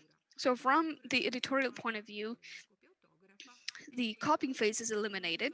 The score is printed directly from the autographed copy, and the 4 instrumentalists read directly from the score. So the publisher here acts as an intermediary between the composer and the performers that makes the distribution of the material easier for the performance. The real problem with this type of repertoire, and we're way before the digital phase, is informed performance practice. Without a direct contact with a composer or a performer that has worked with him, many of these signs in the scores are ambiguous and can be mistaken despite all the different notes. In order to overcome this gap and to fill in this gap, Lachmann has created, in collaboration with the MDI Ensemble, a video in which not only some of these pieces are performed, like for example the ones you see here, Trio Fluto, Prussian, and Allegro sostenuto, There are some sections in the video where the composer himself illustrates the most suitable performing technique to obtain the result he had imagined. So this DVD is an integral part of the textual tradition of the four pieces recorded and commented by the author and his performers. This type of action, but also any traditional actions that have been taken, raises several problems, and it's not an isolated case. There are several different examples, and I would like only to mention the collaboration of the British composer Brian Ferneyhough with the Arditi Quartet for the performance of his quartet number 6. I wanted to mention this type of action because the next cases are taken from very recent practices where there are at least 2 or more steps to be added to an already complex process that runs through a piece from the moment of its conception to that of its performance. The first point is the widespread diffusion of music, writing programs such as Finale, Sibelius Music Score, and so forth. This new fact adds something to the compositional practice of composers, but also in the relationship with the publishers. There are 2 points I would like to make. First of all, each composer can now create his or her own library of special signs. Remember, we're still in the field of composing the sound, so I decided to not talk about all those cases that are about the traditional parameters of musical composition. So every composer can use their own special signs to write their own music. But this means that the exchange with the publisher results into 2 types of relationships. The first exchange is through a common format, such as music XML, which allows the copies to prepare a digital score from this data. And the action just involves some intervention on the page layout and the corresponding parts. So on one part, the layout, and then the second part is taking care of the detached parts. This process is very insidious when it comes to the notational and graphic complexity of the score, as Luca Valli, a professional copyist, proofreader, and collaborator of some of the most important Italian publishers like Ricordi, Suvini Zerboni, and so forth, as well as composers have chosen the path of self-production and self-distributions. Another emblematic example could be the score like Ballata No. 2 by Francesco Filidei for organ ensemble and electronics, published by Ray Trade, or a much more complex score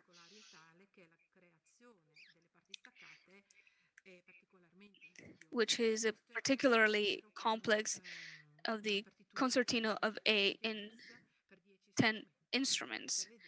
As you can see here,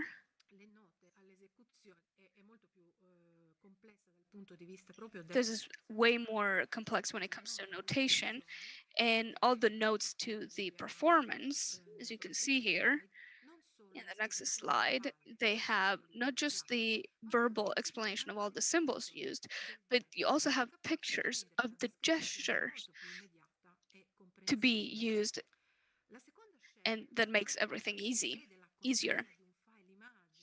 The second choice, which is actually using images, I would like to describe by using examples of the score of Giovanni Verrando, a Milanese composer, has developed and refined his notational system to such extent that his publisher limits himself to the distribution of the score provided. In this case, for Verrando, we're talking Suvini Zerboni, excuse me. I would just like to show you these 2 examples because you will better understand the choice of a non-modifiable file. The first example is a score of a sixth-born unicorn. It's a piece that's very recent, composed in 2018 for electric guitar, and it's dedicated to this unicorn cycle where where it's investigated the possibilities of different families of noises. In this kind of language, the gestural precision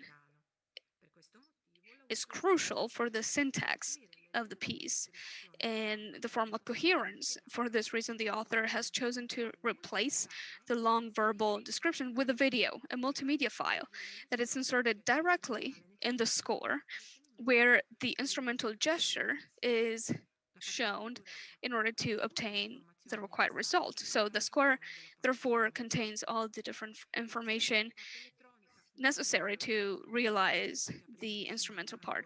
I'm not going to dwell into the electronic parts today because it opens up to even more complex scenarios.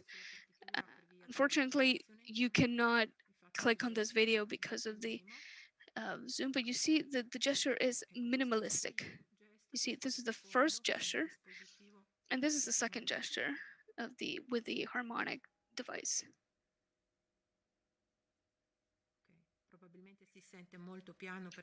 It's probably very, very quiet as well, because the samples are also kind of discrete. Anyways, I wanted to show you this second example, which is also taken from the score of Verrando d'Ulgrier, in which the sounds of the sampler are represented by means of the sonogram created by Audio Sculpt software to facilitate not the performance, but to facilitate the timbral integration of the instrumental part.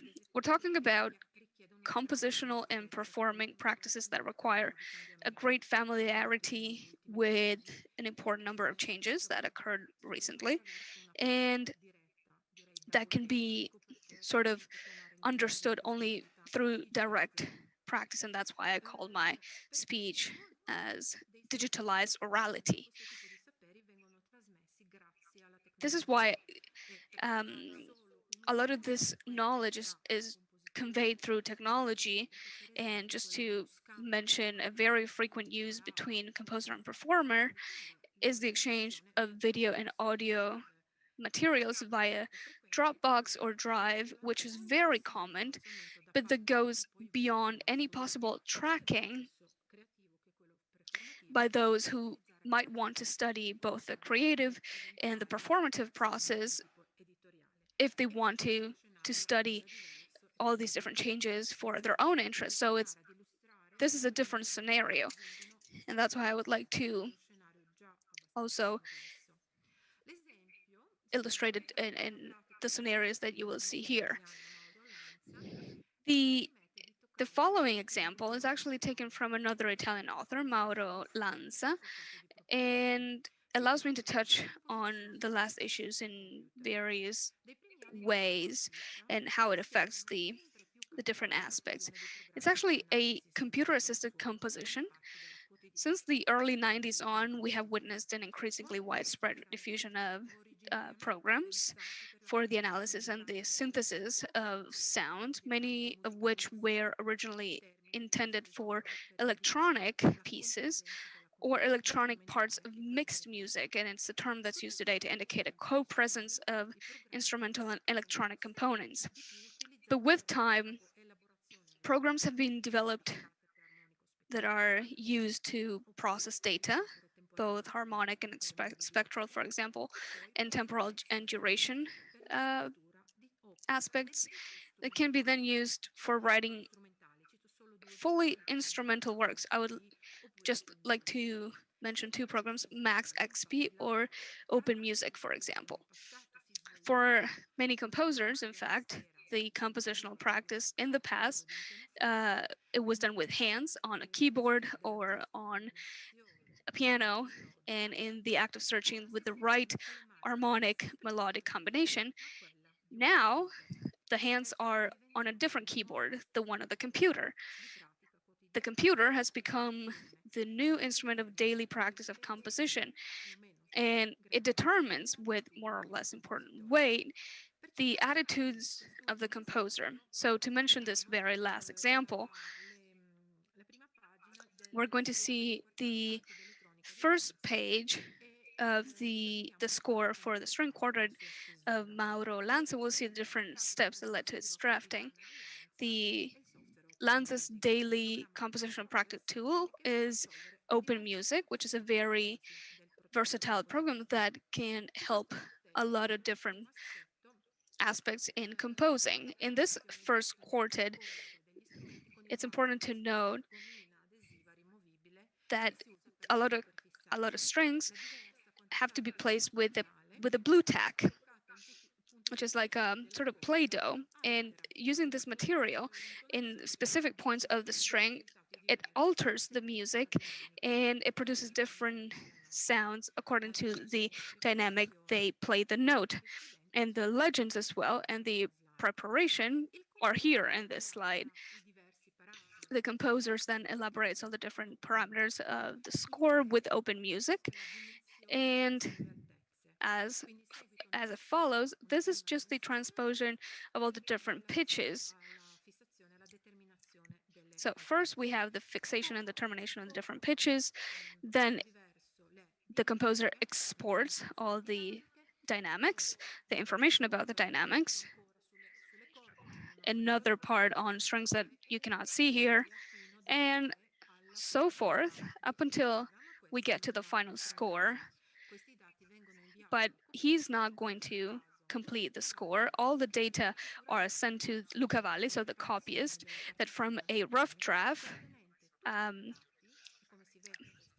will end up with a final score where you can see here you have the measures 61 and 65 is the complete version.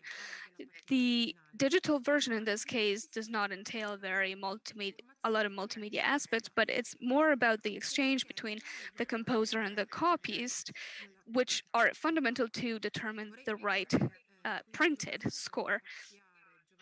I would like to use the occasion to thank Mr. Graziani and Mauro Lanza and Luca Valli to have provided me with all this information.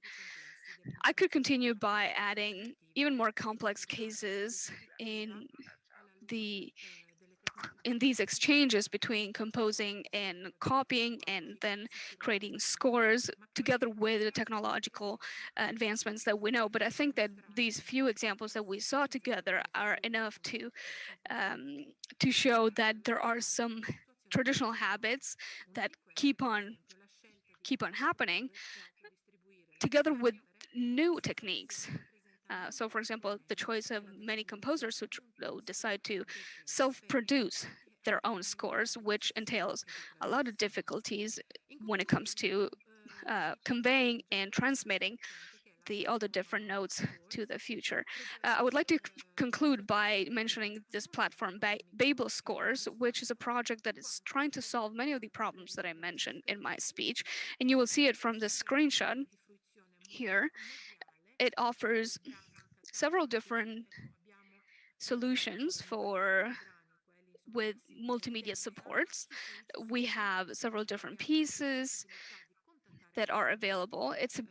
That are uploaded onto this platform. You can contact the composer directly. You can rent the different pieces.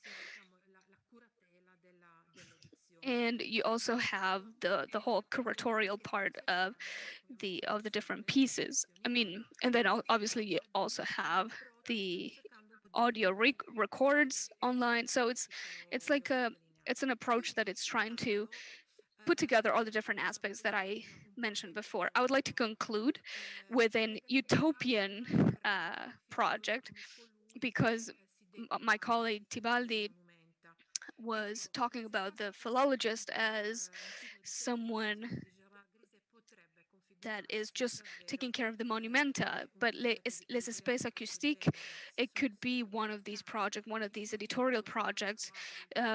We have two pieces. One of them is transitional. Two are transitional as one for a great orchestra, and two of them are just up for rent because the scores are so big, and they have been divided in 4 different packages with 4 different traditional approaches with the contributions of the author, who unfortunately passed away in 1998. There are the anesthetic copies of the copies, and they have all sorts of issues that a critical version usually has, and that could also be tackled by the publishing house. But we see a lot of issues according to all the different parameters and interpretation. Such big projects can only be tackled by a big group of copyists, philologists, and musicologists that together, working together, can finally come together with a critical version. Thank you for your attention. Ringrazio Ingrid Pustianach che ha offerto un ventaglio amplissimo di aspetti molto interessanti legati proprio al panorama to the overall panorama of the time, which offers us elements for a new conference in which add new questions to tied it also to the repertoire and also open the road to new problems such as that of publication and self-production of the scores by contemporary writers and musicians, and a very important aspect which can favor the widespreading of contemporary music, which has a huge following, because within these choruses, the contemporary music is carried out, so it's a very live repertoire and very widespread. Thank you for this presentation, which brings us to a problem which was open also in the keynote address by Philip Van Drie, the need to have research groups.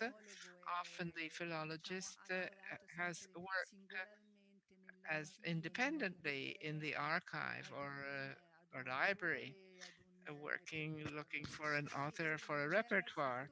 And in certain sectors, as also in the 1900s and also within the digital editions, there is this need, this greatly felt need to coordinate strength and to work as a team. And this is an aspect which I think is very important to be kept in mind in proposing projects and working in this field.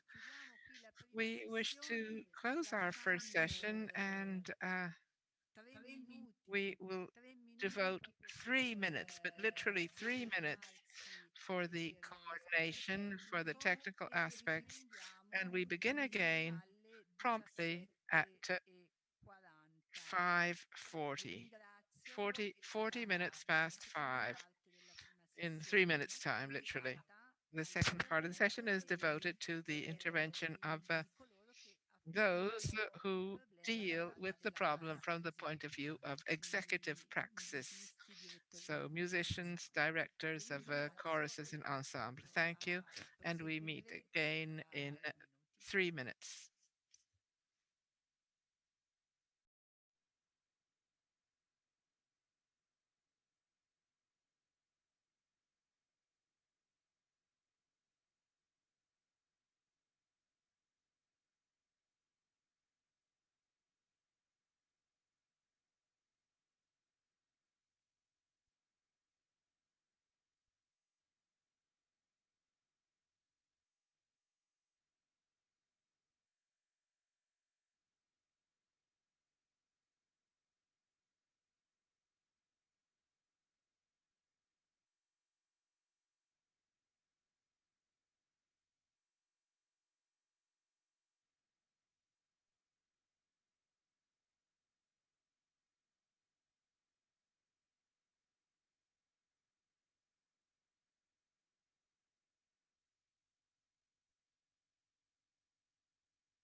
vedo un'altra roba io. Quello lì è quello che è online, è per domande ai relatori quella roba lì, vero? Ok. Poi la telecamera io accendo la mia. Lorenzo Donati, che userà il suo computer e condividerà delle immagini. Loro mi vedono, sono... Ora aspetta.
Io sono in condivisione schermo.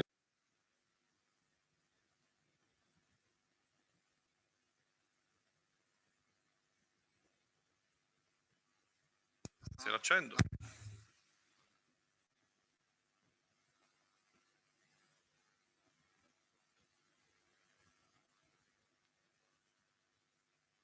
Sì, ho acceso questo.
Mi tolgo un attimo.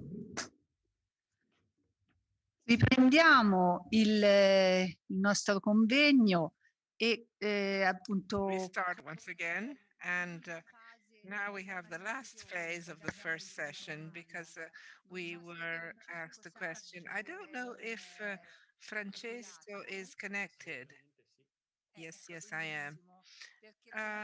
Because the question that we had is for Francesco Saggio from Lucia Marchi, from the DePaul University of Chicago. And the question, Lucia Marchi asks, how can we interpret the two signs of C and cut C in those cases where there are madrigals which are chromatic in C, like that of Claudio Veggio of 1540? How do tactus and esecuzione change? Thank you. Well, there are many different cases. In the one she is referring to, there is a coexistence of the old semiographic writing with the cut C, which in the semi-breve it is slightly accelerated, but we should open a much vaster question actually. And whereas that with the black notes, with the tempus non diminutum, are normal tactus alla minima, which is typical of the mid-1500s. And the question, well, it needs more articulation because I know what happened from the beginning of the 1500s to 1540, where actually there is a coexistence of signs of tempus diminutum and non diminutum, both applied to the ordo mensuralis with the white notes, with the tactus and semi-breve. In both cases, and I simplify, when the composer prefers the non-diminished time, the execution is slower, more, whereas instead the cut C with the white in the madrigals before 1540 basically indicates tactus in the semi-breve ordinario. I don't know if I am answering Lucia Marchi, but the idea is the following, but it's very complex as an answer because there really are very many different situations. Thank you, Francesco Saggio. And I want to begin the second part of the session of our Congress for the executive praxis. Let's begin with Paolo Dacolle. Paolo Dacolle has done studies at the Conservatory in Bologna and also at the Ca' Foscari in Venezia and the Sanctitudes of de la Renaissance in Tours, where he worked together for the project of Gesualdo Online. Since he was very young, his interests were in the repertory of Renaissance music and pre-classic music, uniting research and execution.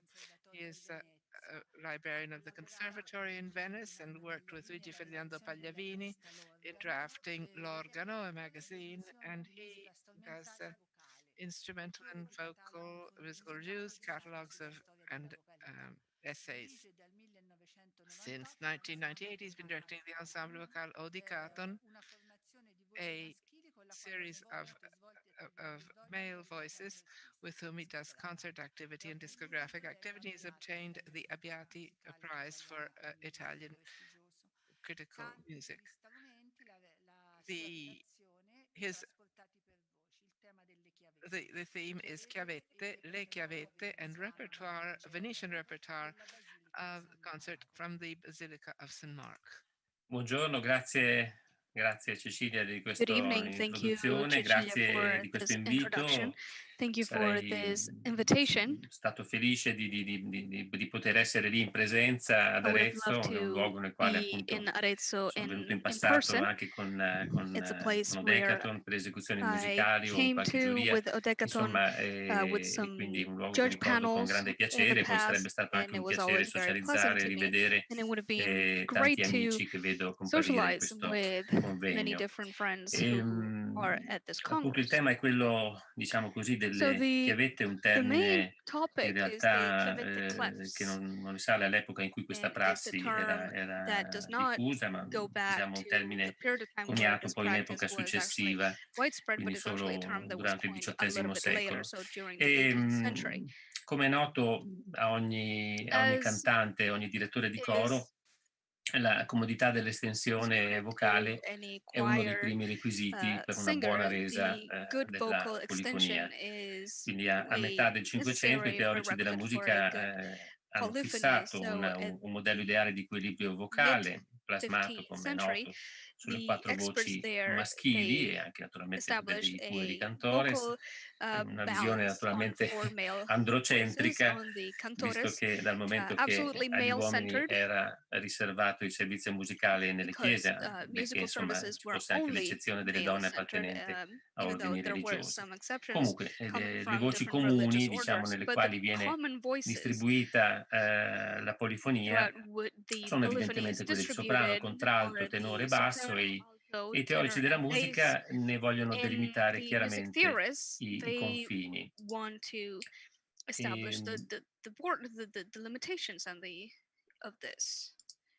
Ecco.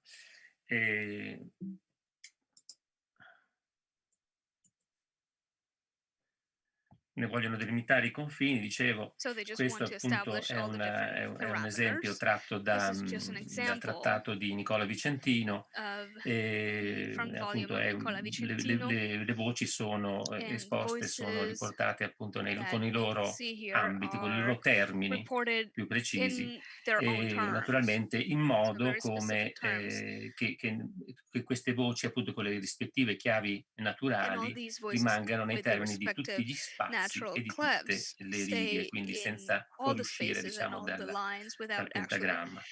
La comodità della tessitura che ne risulta per le rispettive voci è un requisito importantissimo, diciamo ineludibile. Zarlino tiene molto e dedica proprio un capitolo delle istituzioni armoniche alla necessità che non si debba continuare molto nel grave o nell'acuto per evitare che il cantore si stanchi. Che vuole ribadire che è importante che il cantore rispetti i confini, il compositore rispetti i confini nello scrivere per le voci e non potrà seguire se non comodo grande al cantore e nascere buoni e perfetti concenti. Un analogo invito giunge dal teorico parmense Pietro Ponzio nel suo ragionamento di musica, che raccomanda nella seconda metà del Cinquecento, 1588, che le composizioni non eccedano tra le sue estremità più di 10 9 voci, quindi 19 diciamo, note diatoniche, perché passando questo numero le parti estreme con difficoltà saranno cantate. Quindi il range vocale favorito rimane l'intervallo di vigesima, diciamo da Fa1, il Fa della chiave di basso, in Fa grave della chiave di basso, fino a Re 4, quindi il Re della chiave di violino, appunto, oppure Sol Mi, Sol 1 Mi 4, che permetta quindi alle voci di collocarsi nell'ambito delle rispettive chiavi naturali senza uscire dal pentagramma. E di fatto un ambito che coincide con quello individuato dalla cosiddetta mano guidoniana. Banchieri in particolare osserva appunto anch'egli riporta un ambito, diciamo, estendendolo di una nota, ma rimarca che la mano altro non è che una distanza di 21 voci divisa in 3 ordini, e appunto specifica quali sono gli ordini, e dette voci appunto, se le voci che vanno oltre le chiameremo strumentali e non per voci umane appropriate, quindi questa è la distinzione, voci umane e voci strumentali, sì. E quindi naturalmente al di là di questi tentativi dei teorici di stabilire dei confini, dei termini precisi, delle norme diciamo da non disattendere, il concetto che in realtà domina in tutta questa epoca e un po' sempre è quello della variabilità. Variabili erano gli organici vocali e strumentali ai quali si poteva ricorrere different quindi la variabilities in disponibilità di terms of voci e di voices, in terms strumenti of poteva instruments, variare molto. and the availability of these voices and instruments could vary a lot. Variavano chiaramente, variava il corista, il The cosiddetto chorister corista, che naturalmente also a seconda was degli usi very locali diverse. According to poteva the essere different diverso. local need could be Ludovico different. Zacconi And Ludovico lo Zacconi precisa ponendo is appunto il very problema specific dell'intonazione con gli about this, strumenti. considering Zacconi the dice, intonation with instruments. And avverta che le Zacconi voci umane possano says cantare una cantilena a un tuono più alto e un tuono the più basso, human il voices secondo can che gli have a torna sort of comodo e che chant gli pare e piace. with a higher Così pitch or ancora a gli lower strumenti tip, possano according suonare to una whether cosa they ora in like un it or tuono not. e ora And nell'altro, same thing for per instruments. They rispetto che can tutti play one universalmente tune or the other, tutti gli strumenti sono alti rispetto alle voci. but Viene we una need to sorta consider that di all the instruments are slightly conflitto higher than the voices. So tra there is a voci e sort of tra conflict strumenti. between Gli voices strumenti and hanno delle instruments. esigenze, diciamo così, di The brillantezza, gli instruments need organi a sort of ricercano brightness. nell'acuto questa The vivacità con organs un corista find in the treble più elevato, una vivacità di this spirito. È very un this termine che ricorre in lively alcuni documenti, spirit, insomma. together Mentre le with the voci treble cercano voices, sempre di and this is something that comes in one of the posizionarsi documents, whereas di avere the un corista voices più comodo appunto per le try voci. to have Questi coristi vengono in something qualche more modo, sono in qualche comfortable, modo so that the ricostruibili, anche chorister se non can abbiamo sing in a certezze, ma much more insomma comfortable gli position. strumenti a And intonazione fissa ci possono it's true aiutare, that in the particolare gli fixed organi, tone chiaramente, di cui possiamo instruments, ogni especially tanto organs, ricostruire il can help corista us e i cornetti understand e le loro taglie, che sono what denominate happens. Also, di the mezzo little punto horns e di and tutto punto, all the different che half diventano points elementi per or qualificare whole appunto il corista anche degli organi. È that are stato elements to stabilito che il identify tuono di also the tutto punto choristers for corrisponde appunto organs. a un It has La3 been di circa 440 established Hz, that a e half point tone is actually il a tuono di mezzo A3 of punto ha un 460 corista di hertz, 466 Hz, quindi un semitono sopra il nostro attuale and diapason, the e whole il point tuono tone corista, is actually che nel 440 hertz. 1507 un documento And padovano the chiama chorister coristo tone, a voce which de homo o is da coro, quindi called by proprio one of the concepito in documents favore della from voce Padua umana e della polifonia, 1507. è It's a attribuito a chorister with a human un voice ambito che potrebbe essere that nel nord it's Italia, over, attorno but it's alla 3 also di for a 415, quindi choir, un semitono più basso and it's dell'odierno diapason. established around Giovanni Battista 415 hertz, Doni, which is nelle sue a annotazioni mid-tone sopra il lower than compendio the dei normal generi, qui siamo appunto nel diapason. 1640, Another rimarca expert comunque in ancora in quell'epoca 1640 la bassezza dei coristi dell'Italia records the fact centro-meridionale, quindi that c'è una there was varietà a di corista lower anche, tones in diciamo, alle the diverse southern part of latitudini. Italy, so the voices of the Questa choristers were different according variabilità to the è different stata latitudes anche of ricostruita our molto country, bene da and Patrizio Barbieri, this variety was very much well con riferimento a un organo reconstructed romano. by Insomma, Patrizio Barbieri la sua in ricostruzione referring porta a to questo a Roman risultato, choir, e and cioè, vedete, Napoli his analysis, you see, 435 Hz, quindi leads to quasi this. So 440 Naples, Hz, quindi tre 435 hertz, semitoni, cioè almost tre semitoni 440 sotto il tones, corista nostro, which is Roma 2 three semitoni sotto, midtones below Firenze ours. 1, Rome is e two in Lombardia, midtones grosso modo attorno al nostro là, or e semitones. Venezia Florence, invece one un corista semitone. ancora più Lombardy elevato, quindi una around sorta R or di A, altezza, di and Venice alzarsi, is un one innalzamento del semitone corista a above. seconda della So latitudine. it È seems un like that fenomeno the sul chorister quale poi Doni anche fa delle altre ipotesi di has a carattere higher più pitch or a lower fisiologico pitch, sui according cantori, also to eccetera. geography, it Ma seems like. venendo al discorso che ci riguarda, cioè quello But speaking about delle our cosiddette chiavette, speech today, so about verremo a clefs, dire che la combinazione delle 4 chiavi we can naturali, say quindi di that the soprano, combination of contralto, the tenore, four basso, non era traditional appunto l'unica keys, so praticata soprano, dai alto, compositori tenor, and tra il bass, XV was e il actually XVII not secolo, practiced che by the ricorsero composers anche a between the 15th century and the 17th century. gruppi di chiavette, ovvero They were chiavi actually alte, using che potevano essere di little violino, clefs, mezzo so soprano, chiavette that contralto could e have been baritono o treble tenore, clefs e that più could be raramente di chiavi violin, basse, mezzo-soprano, che alto, potevano essere baritone, and tenor, ugualmente mezzo or soprano, low tenore, clefs that was baritono, mezzo-soprano, tenor, contrabbasso. baritone, Ecco, and queste naturalmente contrabass. sono alcuni esempi, poi vi possono essere These are just varianti a couple of a seconda examples, naturalmente delle and musiche there could e delle be necessità also compositive. variants according to the different Le musical fonti needs. teoriche The cinquecentesche theoretical non sources from the dicono nulla 1500 opportunità di trasportare, o dicono diciamo assai poco, comincia a dirlo con maggiore, diffondendosi maggiormente Adriano Banchieri all'inizio del Seicento, ma prima di fatto non se ne parla, e deriva, diciamo che questa disattenzione, secondo noi, degli antichi trattatisti sul procedimento del trasporto, che doveva essere spesso previsto, non sempre, ma spesso previsto dalla presenza delle chiavette, e deriva in realtà dal conflitto tra la sua natura, che è di origine pratica, è legata a fattori variabili.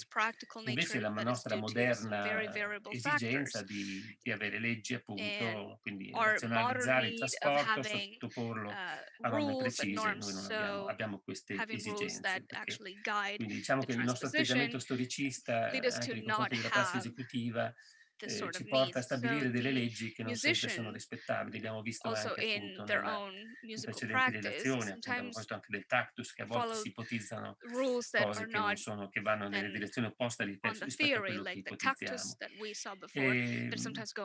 Quindi Adriano Banchieri pubblicò trattazioni su come si trasportano gli modi per voce e per strumenti così acuti come gravi, ma appunto tra i fattori del trasporto intervenivano la disponibilità delle voci e degli strumenti, la necessità di accordarli tra loro, il corista, appunto, quel che abbiamo prima citato.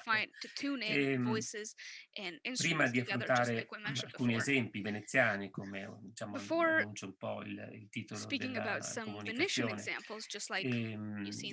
vorrei riportare alcuni elementi di questa prassi. Diciamo che gli antichi musicisti, e soprattutto i cantanti, tendevano ad associare ad una certa altezza di suono la posizione delle note sul rigo, indipendentemente dalla chiave indicata, avendo quest'ultima la funzione di determinare la successione di toni e semitoni e non l'altezza assoluta dei suoni. E quindi gli esecutori avevano una certa familiarità a variare sistemi di chiavi e a operare trasporti. Il secondo punto, i compositori avvertivano la necessità, una volta attribuito alla composizione un determinato impianto modale, un determinato modo, di mantenere le voci nei confini del pentagramma, evitando i tagli addizionali nei quali si rifuggiva. E quindi lo stesso modo poteva essere collocato nel suo tono e nell'ambito delimitato dalle chiavi naturali, o trasportato se le estensioni attribuite dal compositore alle voci non risultavano compatibili con gli ambiti del pentagramma. Nel terzo punto, nel caso di composizione con un bemolle in armatura da trasportare alla quarta inferiore, nel caso di musiche in primo modo trasportato alla quarta, cioè composte in primo modo, trasportate alla quarta superiore col bemolle, dovremmo riportarle appunto alla quarta inferiore. La scelta del compositore poteva essere motivata anche dal profitto che il cantore poteva trarre nella vista proprio del bemolle, in quanto agevolante la corretta sommissazione. Insomma, il bemolle individuava l'intervallo mi-fa. E quindi spesso, tra l'altro, il bemolle poteva essere segnato 2 volte sul rigo a distanza di ottava, quindi diventava un riferimento visivo importante. Dobbiamo pensare che i riferimenti visivi sono importanti in quest'epoca. Pensiamo anche al custos che viene posto alla fine del pentagramma per indicare la nota successiva, quindi è un altro step. Il compositore poteva avere necessità anche di conformarsi alla chiave originale del tenor, così come poteva apparire nei coevi di libri liturgici di canto fermo di riferimento, e quindi questa è un'altra possibile motivazione dell'uso delle chiavette.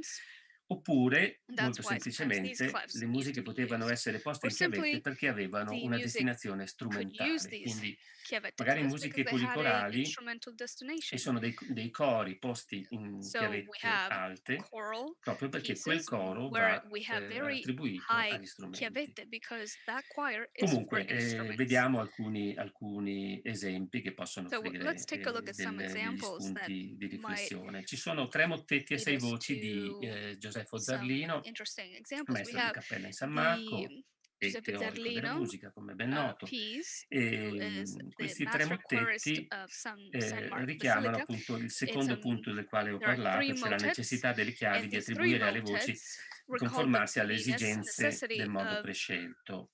making Allora, sure these Zallino li clefs cita come conform to the needs esempi, of the choir. Sarvino gli mentions them esempi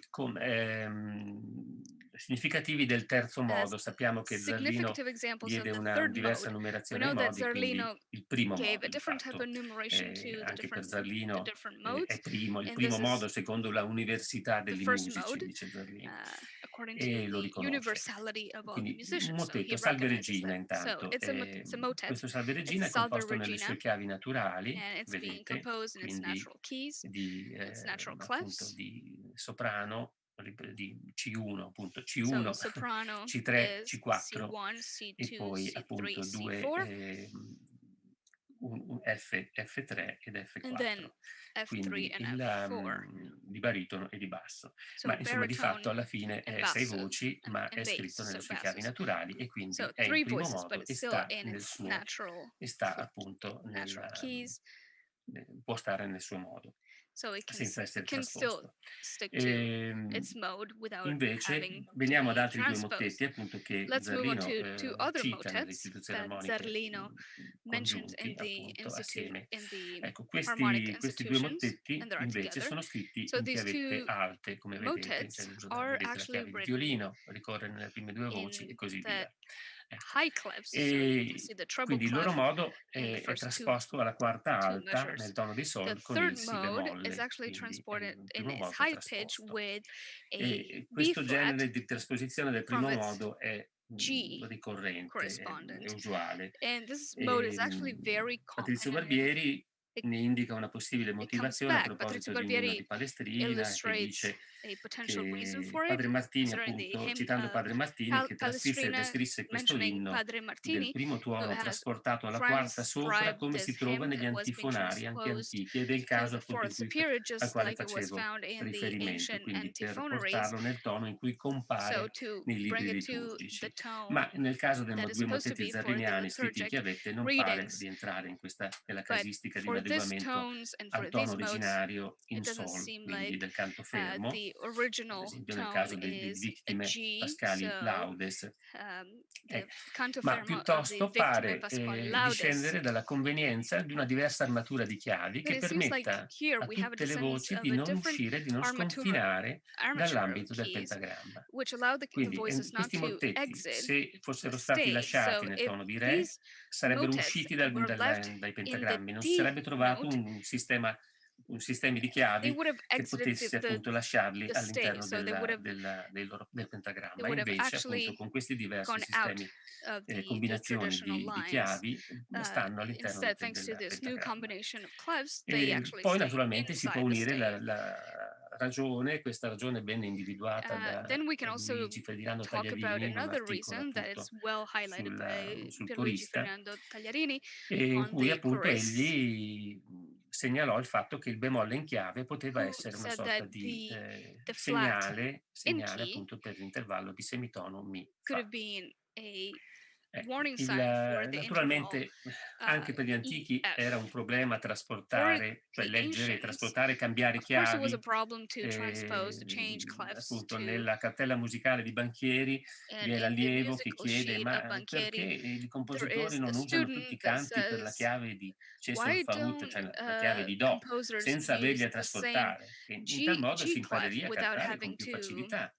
E il maestro transpose them? gli risponde: It would have si been a usano i lot canti easier. per Ge sol And re the ut, cioè in maestro chiave di sol di violino, più per gli answers, strumenti che per le we voci, use the chants atteso che in suonando così the all'alta G fanno più clefs viva for l'armonia. instruments than for voices, because alla quale facevo using higher riferimento pitches, prima, sì everything che becomes sia more necessario lively, just leggere like I tutte was le mentioning chiavi e con la before. pratica So it's trasportarle. important to read Insomma, all il the maestro different dice clefs all'allievo, with all the devi comunque darti una transposed mossa e notes. sapere So leggere tutte le basically, the chiavi e con maestro la pratica says trasportarle. to his student, make sure Quindi you read all the notes, you learn all the questa notes, affermazione and appunto its che parla, che cita transpositions. gli strumenti, So this piece that ci mentions fa the pensare al repertorio instruments concertato e makes us policorale, think che about quindi the coinvolgeva voci e strumenti, polyconcerto and polychoral che a Venezia, performances, particolarmente in San and all Marco, the ha choirs that conosciuto naturalmente, come vi è were noto, very una famous for straordinaria St. Mark fioritura, and Venice. anche perché insomma era un luogo, diciamo, Venice in was cui a sono fervent arrivati place for all strumentisti di the grandissima capacità e choristers grandi and cantori. E quindi instrumentalists queste and musiche great grande, singers of così che all venivano times. chiamate, So these musiche grande, as they were called, usati nelle occasioni più solenni were e used in the con gli most strumenti solemn citati nelle occasions fonti, quindi with cornetti, all the tromboni, violini, instruments violone, cited in the fagotto fonts, e so così like via. the Vi è bassoon, una raccolta che è quella the dei concerti hornets, di Andrea violins, Giovanni and so forth. Gabrieli, curati da And Giovanni, together with pubblicati the nel concerts of Andrea 1587 Giovanni Gabrieli, published in a stampa. 1597, E vi è un esemplare di questi the concerti printed conservato a versions, Bologna, nel and a Museo specimen of Biblioteca della these Musica, concerts are actually kept in the completata, è una Library raccolta che viene Museum of completata nel Bologna, 1861 dal and it's bibliotecario Gaetano a Gaspari, dossier grazie that al was dono di actually 2 dei completed 12 by libri di Gaetano parte che mancavano, Gaspari, compiuto da Angelo Catelani, che era maestro di and it was cappella del completed Duomo by di Angelo Modena. Catellani, Insomma, that il was maestro also di the cappella del Duomo di Modena prende i due maestro libretti of che sono cappella nell'archivio musicale of di the Modena Duomo e of li dona Modena. al The liceo chapel musicale master perché completi la sua takes raccolta. these two E books questo and avveniva anche gives it questo. to the musical Vi sono lyceum so that delle they could get parti completed. che That's also what riportano happened. So they were using students as well. l'indicazione appunto degli strumenti These are just two o delle parts that voci che report the vanno a indication eseguire of appunto quella voices and parte. instruments Vedete qui ad esempio, that are there adesso to io non vedo la parte that superiore dello perform schermo, ma that part. insomma I mean, I cannot sarà see forse the cornetto, upper e part comunque of sotto the screen, but I vedete think it's hornet trombone, ecco il and trombone, trombone as nella well parte di sotto. in the lower part. Insomma, queste indicazioni, benché So manchino nei these libri parte che arrivavano notes, da Modena, chiaramente, besides the fact that they insomma were ci sono missing in the books nei that were vari coming libretti e quindi ci danno un'idea appunto di, ad esempio, Modena, nel motetto di Giovanni, gives us a a nice 8 idea voci, about the, for example, the ecco, motet of Giovanni Gabrieli nel motetto in 8 Deus, voices. Deus Meus, a The 10 motet is voci Deus di Deus Giovanni Meus Gabrieli, appunto, for 10 vediamo voices quali by sono le Giovanni Gabrieli. indicazioni And you'll riportate see here vedete che il coro the notes superiore è and the scritto appunto instructions. You see in that un the superior chiavette choir e has all nelle these parti più chiavette acute clefs, vi and in sono the indicazioni appunto degli highest strumenti che pitches, partecipano all'esecuzione. you also Sono have some indicazioni indications coeve for the naturalmente, sì, instruments evidentemente, that insomma.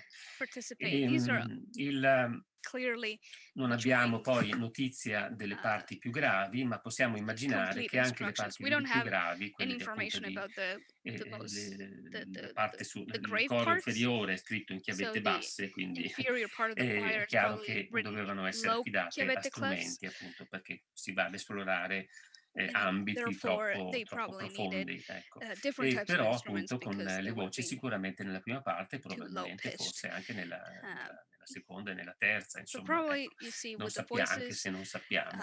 we E questo poi ci have riporta different a una varieties prassi in che the era first quella part, second part, and di third cui parla part. anche Pretorius, And di we arrive to a comunque certain far practice that intervenire Pretorius strumenti e also voci talks assieme about, where e nei voices and cori instruments come acuti together, far and in the intervenire le very voci appunto nella high parte più choirs, grave, che è una prassi appunto che è diffusa. you also have voices Ecco. in the most grave parts, and it Verrei a was a un very altro caso dei widespread concerti che è quello practice. I would like to mention also della another messa case a 5, for 16, da 5 a 16 voci, concerts, da and 1 it's a a 4 mass cori di Andrea Gabrieli, in for cui vi è 5 to un 16 coro che si voices chiama by Giovanni Cappella Gabrieli, dei Cantori. where we have a E choir that's quindi called anche Cappella questo dei Cantori. è legato storicamente proprio This alla is prassi marciana. obviously linked to Vi the è testimonianza che march nel 1585 venne eseguita practice, una messa and cantata in in 4 cori, venne 1585 allestito there un was a palco mass nuovo per i cantori, organized for 5 vennero choirs. There impiegati was a new stage for the choristers, cantori e suonatori e in so occasione appunto both della visita dei instrumentalists and principi singers giapponesi. il Kyrie secondo e il Sanctus a tre cori hanno appunto sono cori appunto 2 in chiavette alte e 1 in chiavi naturali. Il Gloria invece è a 4 cori in chiavette alte, ibride, diciamo così, naturali e chiavette basse. Ecco, queste tre parti riportano appunto il coro denominato Cappella dei Cantori, quindi di destinazione principalmente vocale e adeguata alle chiavi naturali. In realtà nel solo Gloria le voci della cappella sono scritte nelle chiavi naturali, mentre nel Kyrie secondo e nel Sanctus esse appaiono in chiavette alte. Ecco, quindi l'attribuzione alla cappella di 2 diverse armature di chiavi in questo è stata rilevata da alcuni studiosi, in particolare Anthony Carver, una immotivata incoerenza, no? Si parla appunto di mystery, di un mistero, insomma non si capisce perché. In realtà con la consueta trasposizione alla quarta bassa di Kyrie secondo e Sanctus, i tre cori vengono a coincidere perfettamente con i cori inferiori del Gloria. L'aggiunta nel Gloria di un coro appunto per gli strumenti, quindi al Gloria appunto, pare voler attribuire maggior brillantezza e solennità a quella che comunque è la dossologia maggiore. E quindi costringe poi la sezione dell'ordinarium a risiedere in Re, cioè nel tono proprio del primo modo, per il vasto ambito che si viene a costituire con il coro più grave, perché chiaramente qui andiamo da Do grave fino alla Mi acuto, cioè adesso non vedo, ma no, al Sol credo nella parte di soprano, qui non vedo la parte superiore, ma insomma, ed è evidente no, all'A addirittura, appunto, ed è evidente che è inamovibile, non si può trasportare, quindi la cappella dei cantori è nel suo giusto luogo, quindi che è quello delle chiavi naturali. Sebbene comunque anche qui la cappella dei cantori, il basso venga spinto fino a Mi, ma sappiamo che nella seconda metà del Cinquecento in San Marco arrivano cantanti che profondino bene, che vadano bene nel grave. Insomma, questi sono alcuni esempi di questa prassi. Ecco, io concluderei dicendo che sì, è difficile per i nostri cantanti trasportare, perché il cantante moderno è abituato proprio intanto a leggere in sole 2 chiavi e poi ad associare a una determinata altezza alla nota che legge sul rigo, tale da proprio sollecitare un automatismo a predisporre l'organo vocale in un certo modo e quindi di rendere ardua la lettura di un trasporto, anche di un solo tono. Io vedo che questa è proprio una difficoltà che i cantori moderni hanno. Andrebbe anche poi fatta una riflessione riguardo al discorso delle edizioni, se sia bene rispettare l'altezza delle musiche scritte in chiavette alte nel caso delle trascrizioni. Pensiamo che ad esempio Padre Martini, ponendo in partitura la Missa in Illo Tempore di Claudio Monteverdi, la traspose direttamente alla quarta inferiore, quindi all'altezza alla quale doveva convenientemente essere eseguita, pur con le varianti appunto di corista possibili. Ecco, è tutto. Grazie. Thank you.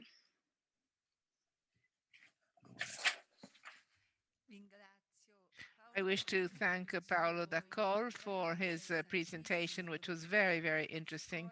We can really understand the double experience, the competence of a musicologist and interpreter, and these details which has given during the presentation tied to the possibility of influencing the editions. Another important aspect is that of the theoretical sources, which are an indispensable element for the interpreter of ancient music. We wish to thank him and go on to the next report of Lorenzo Donati, who will be talking about Sicut Cerbus di Palestrina. So we are still in the ancient repertoire of the 1500s in the mind field of the web. And He will give us an essay on the many editions and transcriptions which we can find in the web and which offer the opportunity of getting material but which often contain mistakes and imprecisions. Lorenzo Donati is director of a choir and composer. He was formed in the 3-year courses and then in the biennium for specialization of the Guido d'Arezzo Foundation. He studied with masters like Clemencic, Graden, Fasoli, Surrisi Pezzati, and Righelli. And he continued his education and devoted himself to concerts, director of the Vox Cordis vocal ensemble and Vox Ut, with whom won the world prize of choral song in 2016. From 2016, he's been directing the choir of the Cathedral of Siena, Guido Grigi Sargina, a professional ensemble with whom he works for many other artists of the international panorama. He directs the chamber chorus of the Conservatory of Trento. From 2010 to 2014, he directed the Italian Juvenile Choir. With these groups and with this experience, he won special prizes and first prizes in national and international competitions like Arezzo, Cantoni Grosso, Gorizia, Montreux, Saint-Ly, Tours, Valna, Vittorio Veneto. In 2016, he won the European Grand Prix of Choral in choral song, and in 2007, both for the Maria Redenta di Colombia, both categories. Now he teaches at the Conservatory Bonporti of Trento, and he teaches at the Summer Academy of the Chigi Academy of Siena, and tutor of the 3-year course of the Foundation Guido d'Arezzo. I give the floor to Lorenzo Donati. Good day. I have the honor of being one of the lucky people who can speak at this in the special place, which is the Guido d'Arezzo Foundation. I am next to Cecilia Luzzi, and I want to thank her, and I want to thank Alfredo Gandini and Claudio Santori for the opportunity to speak in this important congress, which goes back to a very important theme for the foundation, which was born and continued with the initiatives of Professor Risi when he was president of the Guido Foundation, and which has never closed in the years past. We try to maintain, with small interventions, we try to go deeper into the executive praxis, particularly. This Congress instead has a further and more specific musicological aspect, and we hope that it will continue in this way, uniting the musicological part with the part of interest tied to the activity of our school for directors and for which is what the musical achievement of the choirs. My intervention goes in this direction, and because the Guido d'Arezzo Foundation has always, since the 70s and 80s, published new editions and transcriptions of ancient music and also contemporary music, and has done so with the idea of educating the choirs that participated in, and the directors, and widespreading new and good transcriptions. Time has gone by, times are different, and today I want to share my screen so we can start talking about my subject today. Today, the director of the choir of all nations has the opportunity to choose not only the transcribed scores, those that have been transcribed by an important musicologist or within a course of research in a university or in an important chain of a large publishing house, but sometimes the choice is simpler. It's the many versions which one can find on the internet. I take as a point of reference the only opera, the famous opera, that the Sicut Cervus by Palestrina, to go and tell you about how many are the possibilities which we can find today on the internet, and what are the risks of these publications. All of that which you see is published on the internet. But let's start from something which is not on the internet, and but which is the origin of our whole search. It's the motet by Palestrina, where clearly those who, like me, have studies of musicology applied. You see, I was lucky enough to study with Francesco Aloisi here in Arezzo and come to know other musicologists. And so I have been educated to understand this type of writing and the secrets of this type of writing, which is what we want to hand down. But from this, not all directors are able to see and analyze. And often we have directors who are ever farther from ancient music. I'm speaking of choral music, not specialists. So directors sometimes have found themselves in difficulty in reading not only on the internet publication of a transcription, but when I began studying, when internet didn't exist yet, there were many versions which were published and printed by important publishing houses. This is Chester Music, with versions of Sicut Cervus, not in the internet clearly. Here you see indications which today we would consider to help the execution through a change in intonation and pitch of the piece, but which make the piece difficult to understand for somebody who has done important musicological studies, because it changes the figures completely. Even if, as you can see in this case, the Chester had us understand what were the initial keys, the initial note, the duration, but clearly you will understand that in the paper edition, and important ones like Chester Music in the 80s and 90s, it was a problem. This is the version of the Carlos Verlag, another important publishing house. I'm sorry you can't read the file properly. You see, you have one in La Major, with an absence of the information relative to the original, which we can know by intuition, but it is a musicologically correct version, which should be able to represent. Now, this is another one. This is a re-edition of Schirmer, which we can see, you can find online. It's lost its copyright, but it was republished in the 70s.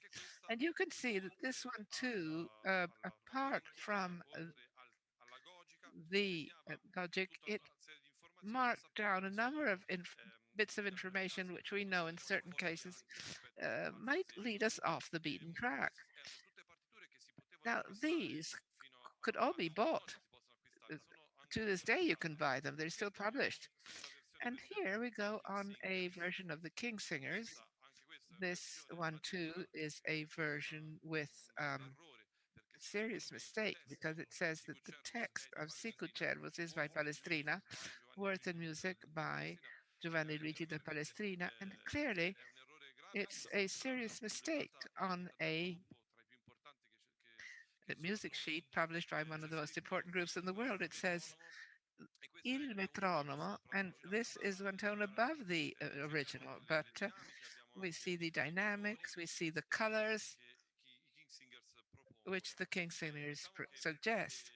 And all of these have nothing to do with the online, so we understand, and you can see, look at this version of Sicut Cervus in re bemolle maggiore, And so you can imagine that today we speak of the jungle of online, but for those like myself who have begun studying in the 90s, the paper sheets had a great deal of interpretations possible. The same piece was written in many different ways. Fortunately, we had here at the Foundation Guidarizzo the opera Onia transcribed by Casimiri, which in the 90s uh, offers often a good departure point to see a clean score. We can't see the original everywhere, but there are many of these signs are maintained, like the lines and so forth. So this was an introduction just to say that the world of paper editions, even if the publishers were important, I don't speak of musicological studies. I talk about editors like Schimmer, like Oxford University, like Carlos Music, like Chester, who invested economy to publish these books and who widespread this music, are anyway difficult to interpret. Now let's go and look at what we can find online today. By Sicut Cervus, we find it on the internet site of which anybody can reach. Here you can find the first edition of Breitkopf of 1862, and you will notice that this is an edition which presents a transcription. It's not the original. So I wouldn't look at this at length because it's already the transcription of a transcription.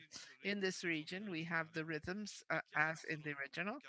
The clefs are modern, the intonation is as in the original, and the additional signs we only have the ligature. Later, in 1875, Breitkopf gives another, and here online we find published the score of the end of the 1800s published by Breitkopf. It's the whole book I examined, the Sicut Cervus, and you can see that in this case we have maintained the values. We have the key clefs as in the original, and there are no additional signs because in the 1800s there was no desire to interfere on the score, which happened later, and we'll see, in fact, the version which published in the first version, published in 1915 of Schirmer editions, where, I'll show it better, we see an intervention, an important intervention of the transcriber, which suggests not only a choice of different intonation, you see the choirs. You see the contralto doesn't reach the D, but the F sharp. You see the dynamics, you see the gogic, you see the articulation, and also the respiri. So you see, this is an intervention which musicologically overturns the whole score. It digests it to then give a more simple product to use for the choirs. Probably at the time, beginning of the century, one needed that in order to get a message regarding how great this music was.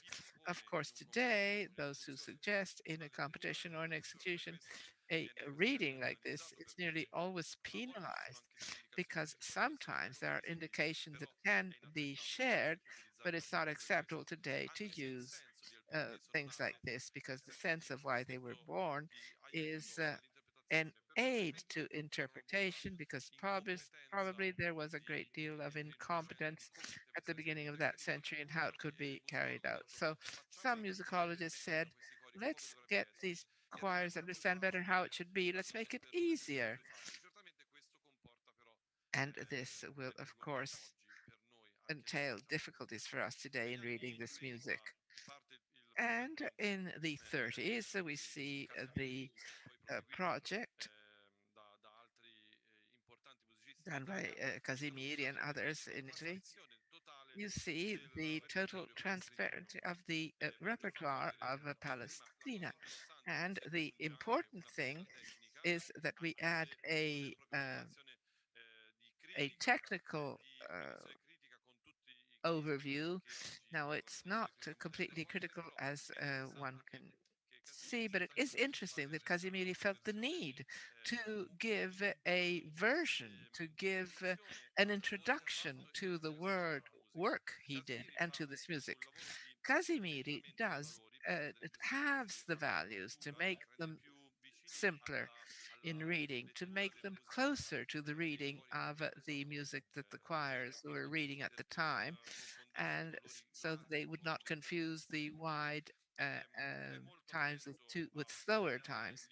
You see the assignment of ligatures and the suggestions for ficta music. You see they leave all the tones in the original. And today, why have I put it online? Because we see that there is a website which uh, puts it on, makes download possible. One can unload nearly the whole volume where the secret service is. It's all transcribed by Casimiri. You find it online, and basically those who work in this world will know that it's rather borderline operation. It's not entirely legal, because we then will see what is evidence in this site, this website. Let's look at these websites more closely. The first one I want to talk about is one you all know because there's a bit of everything in it. There's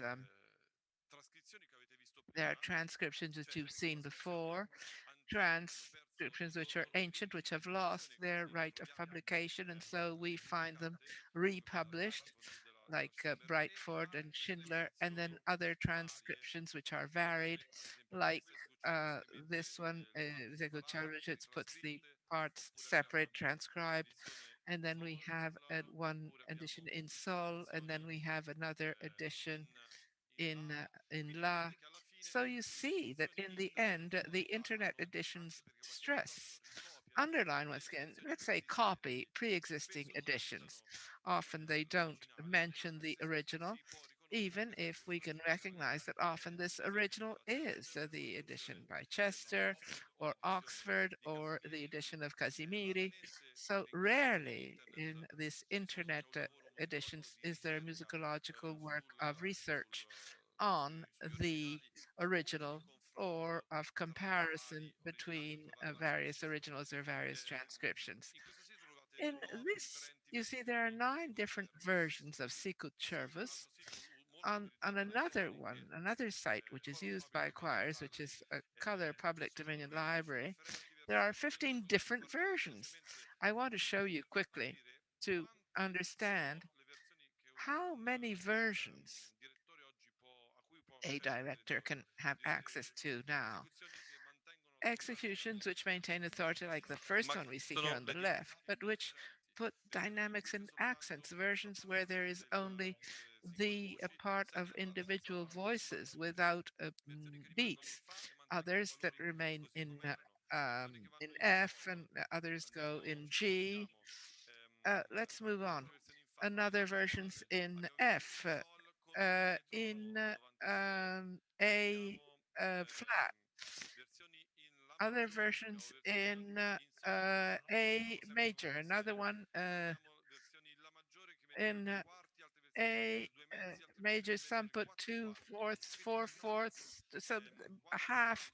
So when I speak of it being a minefield, a director who doesn't know the original, who doesn't know how to find his way and discern amongst the many different transcriptions, this one of CPDL and other previous ones, you get up to 24 different editions of which are of public dominion. And this is just one octet. Remember all the rest. I want to go on to scribd, because in this case we are really at the limit of being legal, at least in Italy. before speaking about Palestine, I want to show you some elements of composition by Arnold Schoenberg. If you write yourself up on this website, you can unload freely the whole book without paying anything, either to the author or to the translator or anything. And the same goes for another big book that talks about counterpoint, written by Dionisi and Zanolini. It's very important that everybody studies counterpoint in the 1500s, and you will find it. It's published on the internet within this website. So today we have to think that a part of those great important books, because that of Zanolini costs 60 or 70 euros, and it's an important volume, and it's something which is very important. So the authors should receive copyright, or the editor who's invested should receive something, and instead you can find it today, not completely furtive. It's not a pirate website, it's public, but there one can find some publications, like, for instance, the work of that Palestina, where you find Siku Chervos, or else you can unload completely at zero cost from Script. Let's go on, because it's important to see how many are these realities. And we have another editor in America, in the States, that publishes, once again, those things which have been published by the internet websites of public dominion. These had the intuition to take ancient music, which is published by others. It's a public dominion, and they print it out, and they say it from the very beginning. They explain where these texts have been taken. It's interesting because they do a lot of business on this, because this publication, which goes back to being on paper, is then sold. And these are not online, but if you look for Sicut Cervus and the score on Amazon, what comes out is the version of this publisher here. Now I'm coming to a close. Is my connection still working? I can go on. I want to go and read another project. It's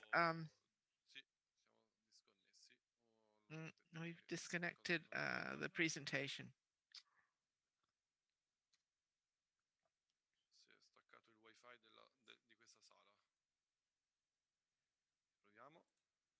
Apparently the Wi-Fi is interrupted.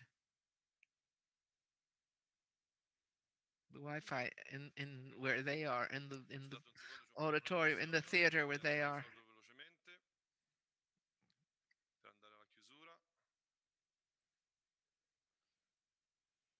Qui non va più il Wi-Fi.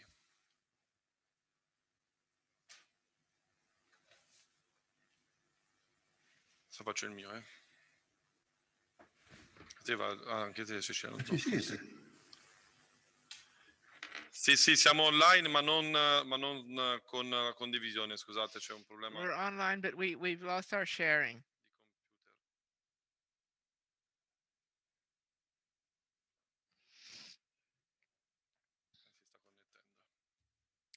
Comunque, sto andando, intanto vado avanti, spiego di cosa, mentre si riconnette il computer, andiamo avanti. Well, I think we can go on while we're reconnecting. Let's go on the question of another transcription, which was done some time ago. It's a project which is wholly Italian, by a series of young musicologists. They are musicologists who are choir directors, and they're working on the aspect of the relationship between music,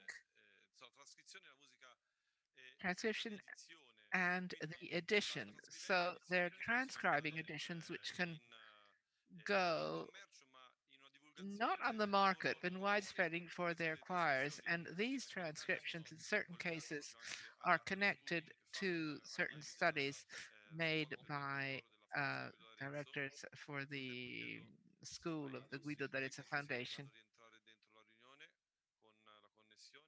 Is the connection coming back? And this is a project called Core Online. It's online, And it's got a page where there are transcriptions of Orazio Tigrini, Palestrina, and other authors who maybe are less well known, made by musicologists who have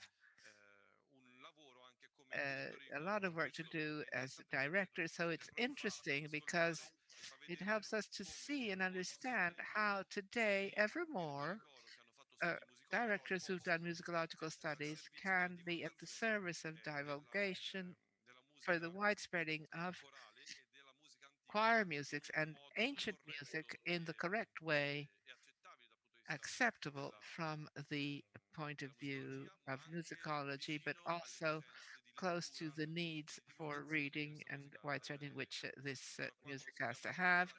We're well, I'm sorry we're not reconnected. I had a couple of slides to show you on YouTube, which is another channel that we all know, where you can see the executions where the score goes on. And in those cases, there's a further passage, which is where the score, together with the execution, becomes education, instruction to the aesthetics of an opera, of a musical version of an opera. It's very interesting. And this too can be interesting and educational, but also diseducational, because it always depends on who does the execution, how it's vehicled, and how the score can go through the video while this choir is singing. So, well, I'm sorry we haven't got this connection, and so I'll give the floor back to Cecilia. Lorenzo Donati di questi Thank you, interessanti. Lorenzo Donati, for this very interesting speech that was dense and full of data and information, and incredibly In una giungla che è una giungla for those who would like to sift through the jungle, the forest of these different versions that seemed almost inextricable. So I think the philologist work and the musicologist work are also very important. So the role is very, very important. And this entails providing very critical versions that also allowed the musicians, and not just the professional musicians, but also the conductor, for example, or just the amatorial choir conductor, to interpret an ancient music. Now we'll move on to our last speech for today's lesson. In today's session with Walter Marzilli, he studied in Italy and Germany. He's had a training both in the music world, but in the musicologist world. He received a diploma in choral choir and choir conduction, and in Germany also obtained the diploma for orchestra conductor and musicologist as well. He studied the cello and studied vocality as well. His resume is very extensive. I will try to provide you with just a sum up of what we have here. He's a member of several different artistic commissions and scientific committees. He's director of the polyphonic choir of the sacred music in the ensemble of the Pins, the Madrigalist of Tuscany, the Chorale Toscana of Grosseto, and the ensemble of the Sistine Chapel. He's recorded for several different discographic houses, and is also part of the Deutsche Grammophon. He's also part of the professor body of the Notre Dame University of South Bend, Indiana, and is also part of the Conservatorio Cantelli Novara. From 1991, he has a tenure of the Pontificio Sacro of Istituto Pontificio Sacro of Rome. So I'd like to now give the floor to Walter Marzilli for his speech. that it will be about the sound of notation. Thank you, Cecilia. I would like to thank the scientific committee of the foundation for the invitation that I gladly accepted. So let's get it right into the main topic. I will read my speech. Let's take off the musicologist shoes and put on the performer ones. What do I need to see in my score of a Renaissance piece in order to do an historically informed performance? What needs or desires do I have in order to perform with awareness? So without getting too upset, let's start with a couple of considerations just to make our lives a little bit more difficult. Decoding the signs that are part in a score represents the qualifying element of the performance presence, making it absolutely necessary in the art of music. This is the reason why only one Mona Lisa by Leonardo has been written, so to say, while there are hundreds of Fifth Symphonies by Beethoven. Though the person who decodes the score and brings it to life is some way the creator or at least the co-author. Otherwise, it would just stay silent on paper and nobody could hear it besides musicians. But we need to see how he decodes it. In the music of the classic and romantic periods, I mean, there are no graphic elements to decrypt. While in Renaissance music, apparently the very cumbersome or very complicated things are innumerable. So ligature, especially oblique ones, mensura, proporciones, colores, tactus, musica ficta, and so forth. But one of the main point is, did the Renaissance composer really have at his disposal all the graphic means to express his musical thoughts in an exhaustive way? As far as the pitch of the sound is concerned, we can say that he was only able to indicate a relative distance between the notes without being able to define exactly the pitch of the scale or the scale to use. And this is very important. What major third? Is it pure? No. Pythagorean? Mesotonic? Sometimes it's one, sometimes it's the other. In the field of rhythm, we know how complicated the situations of alterations of perfection or imperfections were, and how fluctuating where the interpretation of tactus, just like we heard from Professor Saggio, said could be given to a simple tempus imperfectum diminutum. Even it was only after a couple of years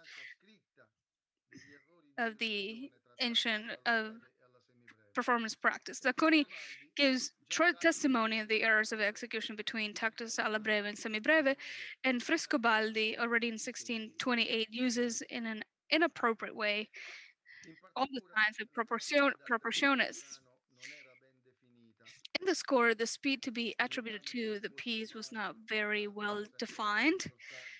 And again, what Professor Saggio mentioned says a lot about the high degree of the tactus being the heartbeat, very variable from one person to the other.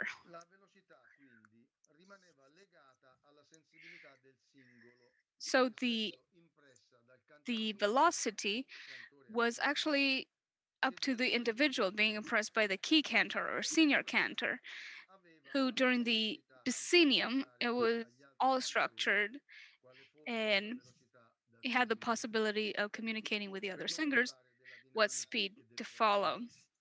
Not to mention dynamics or fraseggio's, because the ancient parts have been coming to us completely without any indication of or any sign relating to these very essential parameters. to perform it. But we also need to ask ourselves, did the contemporary composer really need to describe all these things very clearly on the score? Or was the performance practice so consolidated and the singers so good that they knew how to correctly interpret even an incomplete or very hermetic writing? Seems like the second hypothesis, of course, is the most credible. Proof of that is that in order to have more detailed information on the alternation of the musica ficta, it is necessary to consult printed editions from the middle of the 17th century, where we can affirm that the Renaissance practice had disappeared along with the singers of that time. But let's go back to the initial concept. What does the modern performer need to see in transcription? Here are some concepts. So the textures of choral voices. So specifically textures and not extensions. They were different from ours, just like psalmization and many theoretical writings testify. The sopranos, or more exactly cantus, reached up to E4, just like Nicola Vicentino's examples by Nicola de Co. In the modern treble key, and that is the fourth below the current extension, so that the altos, who reach the A in the second space in the key of the treble clef, while the altos and mid sopranos could reach a D, a fourth above. And if we want to maintain the ancient model system at its original pitch, we must lower at least a minor or even a major third in all pieces that send the sopranos to G above a lower minor. In this case, we must make all the singers unaccustomed to the muscle memory connected to the real notes, and Maestro Dacol has already mentioned it, and accustom them again to see an F in the fifth row and the fifth staff, without thinking about the position of the larynx that he or she would have to assume is using the passage, limiting almost to the use of the mixed register without using anything else. Alternatively, we would have to put up with an obnoxious scaffolding, just like Maestro Donati said, with 3 to 4 sharps. We even saw 5 to 6 flats.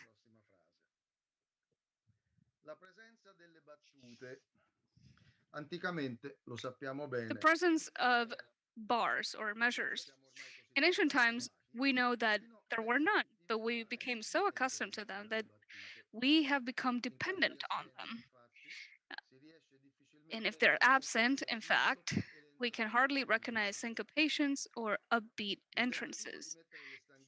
The attempt to put the bars only between the lines without crossing the stave has positive sides, but also has negative ones.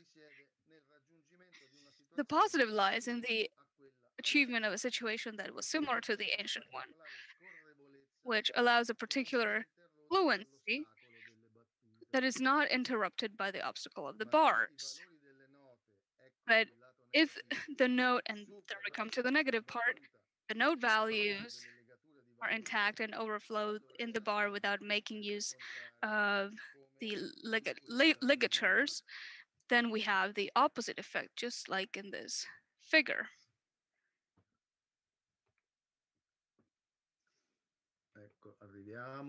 Okay, let me see.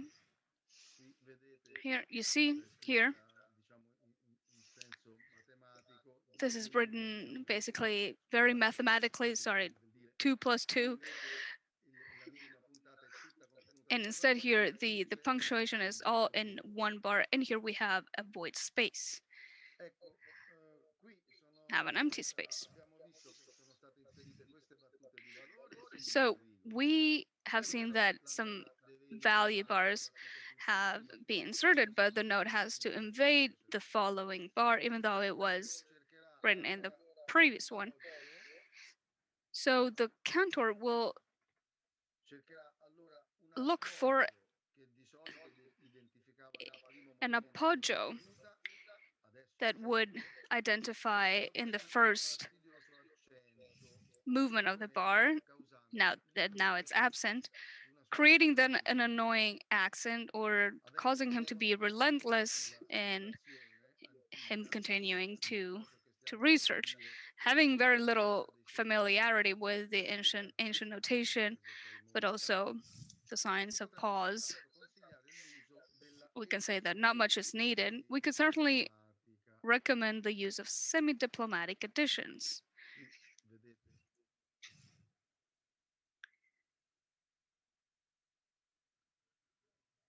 And as you can see here,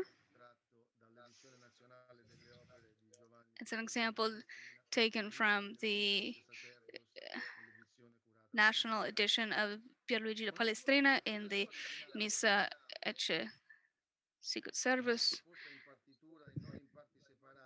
And with the original handwriting, but arranged in the score in separate parts, this could definitely be of help. The absence of bar lines facilitates the creation of a particular smoothness and fluidity that it's very much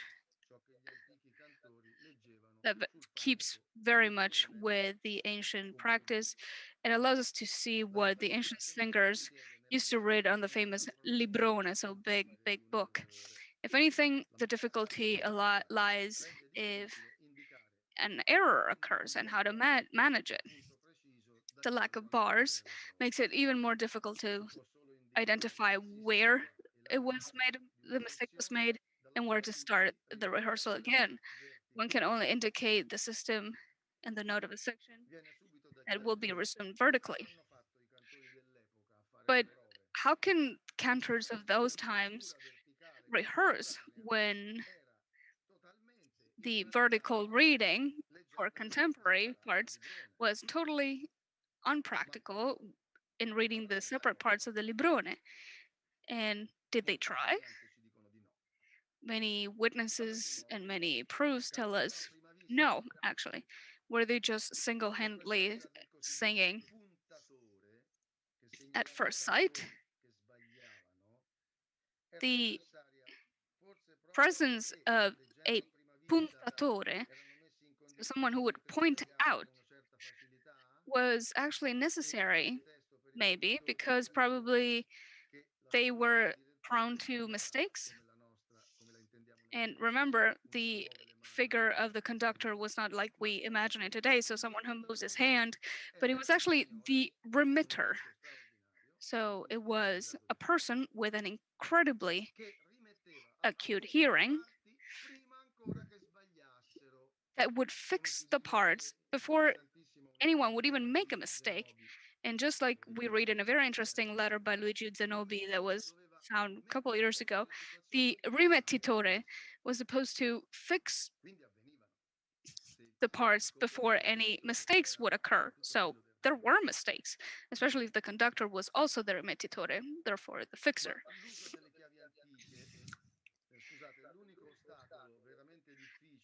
But the only obstacle to overcome while using the semi-diplomatic addition is the use of the ancient keys. Because especially when you're working with an amateur choir, which is a majority of cases, usually no one can expect them to know them. And it is also necessary to have a certain familiarity with the wide values of the wide notation without wishing for the halving of the values to which Casimir's opera omnia has forced us to get accustomed to. And you need to be careful to have the values, because the mid cadence, especially in the final values that end in the final tactus, if you have them, they actually end up in the second half of the tactus. So at the very half of a modern version bar instead of the very beginning. Another aspect very important is the ligature. Regarding their presence in ancient printing, it would be desirable to see them also reported in the modern transcription. In this way, we could avoid changing the text by manipulating the syllables in the wrong way. So let's take a look at in some ancient prints. This is the Dies Sanctificatus. It was already shown before. In the printed version of 1571, and in the red, here you see a ligature to the cantus. Casimiri reports it with a non-very recognizable portamento ligature. You can see it here in red, just like this.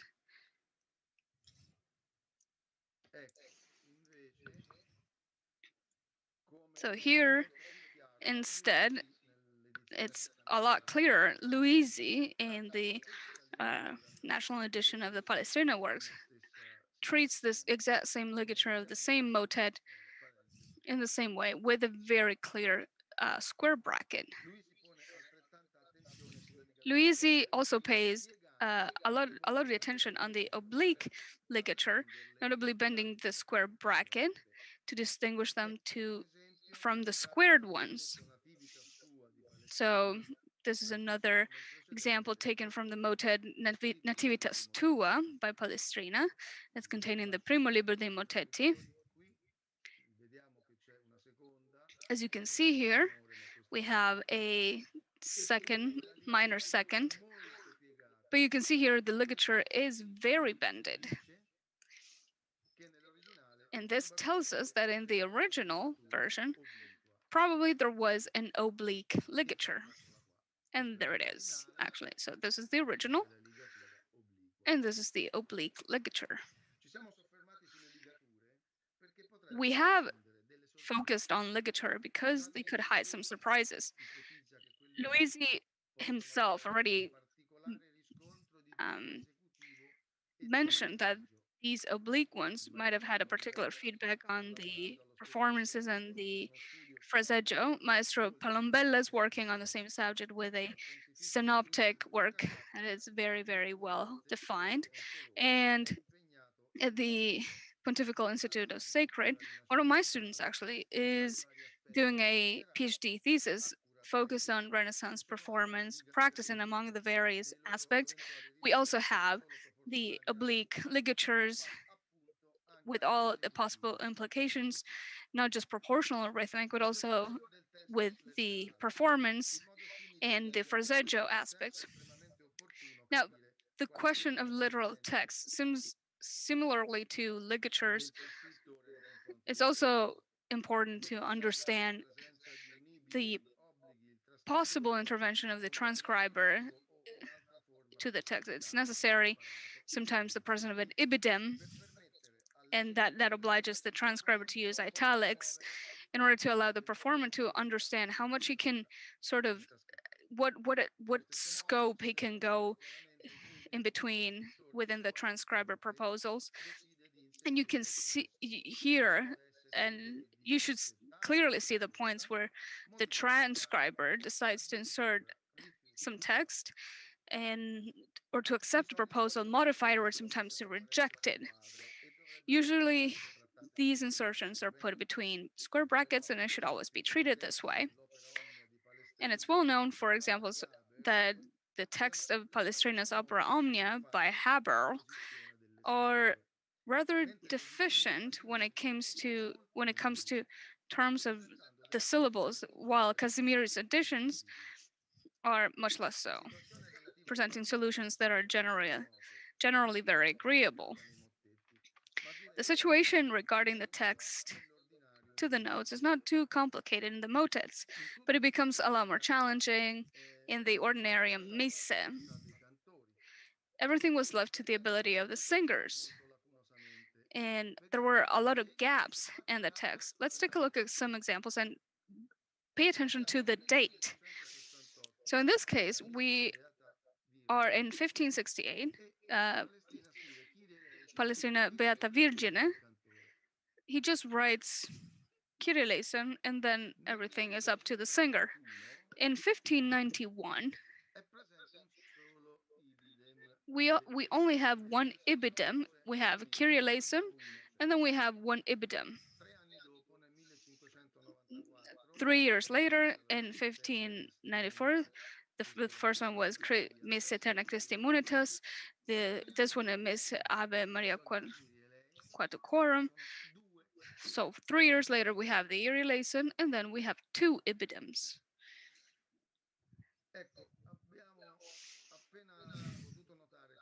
So we just noted how, with the passing years, the need for editors and publishers to indicate some notes is actually increasing, and we go into the 1600s, a time in which a lot of the norms, sort of the full Renaissance, are lacking, to see how the text is indicated in a much more punctual and precise way. So again, Palestrina, we're just at the beginning of the 1600, and you can see here that the text is everywhere. Kyrie eleison, Kyrie eleison, Kyrie eleison. So to conclude, there are a number of signs that the modern performers always hope to be present in the transcription, and there are a common desire for all. The custos that was mentioned before is always present in ancient prints and can be found also in manuscript. This one that you see here is a famous Palestrina manuscript of the Code 59, which is actually kept in San Giovanni Laterano. And here, I don't know if you can see it, but at the very end of all the steps, it's like a little trill, and it's a custos, which means there will be a G here. And here is actually preceded by a long pause, so the cantor singer would have definitely noticed that going from this A to this G, there was a pause that would allow us to read the stave clearly. And it's a pause that it's everywhere. I mean, you don't have it here because the piece is over, and so it's here. Just like any director knows, it is common for the cantor to make mistakes when they change the line, and especially when they change the page. The custos would actually prevent most of these mistakes. But imagine also the extra work that the printer had to do to place that incredibly minuscule lead square print with the image of the custos in the right line that sometimes was supposed to mirror as well. I mean, nowadays we would just need a click of a mouse. The sign of equivalence in case of proportiones would be another useful indication in the score to clarify again the hard transition to dupla, tripla, and so forth. I mean, we have a long list, and I'm going to sum it up very quickly. The presence of the original armature in key at the beginning of the piece, the value of the first notes to know if there was a halving of the values or not, the extensions of the voices to judge whether it's necessary to transpose or not, the alteration of the musica ficta placed rightly to the side or above the notes, to consider the possibility whether to accept those proposed by the transcriber or not. Casimiri, for example, uses a triple position with an appreciated graphical effort. On the left, those that are present in the original, and at the top, the recommended ones you see here. And on the top, but in brackets, the recommended ones, but still kind of doubtful. This is the same piece of the Sanctificatus that we saw before. This is a Tetrardos in cadence with the flat and it's an intermediate cadence, but we don't have a cadence here. So putting an F sharp here would have been a mistake, because it would have become a tritus with the tonic one here. So I would not recommend to put the F sharp there, because we need to keep the character of the tetrardus that is a tone lower than everything else. In conclusion, we would like to add the indication of the edition from which the transcription starts and originates for an extra check. And that could sometimes lead to bad experiences. Thank you for the attention.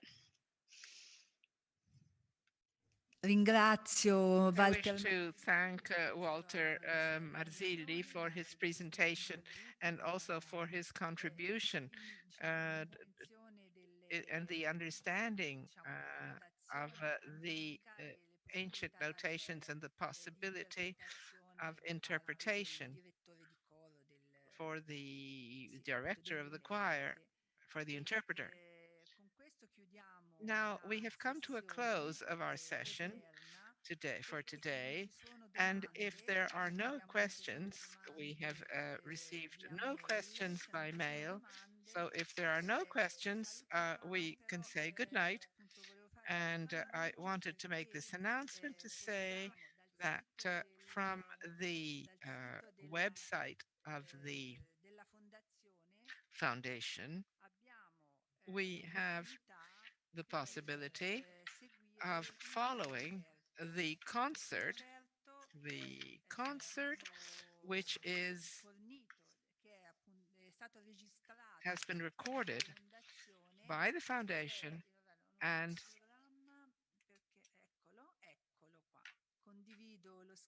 I want to share the screen so you can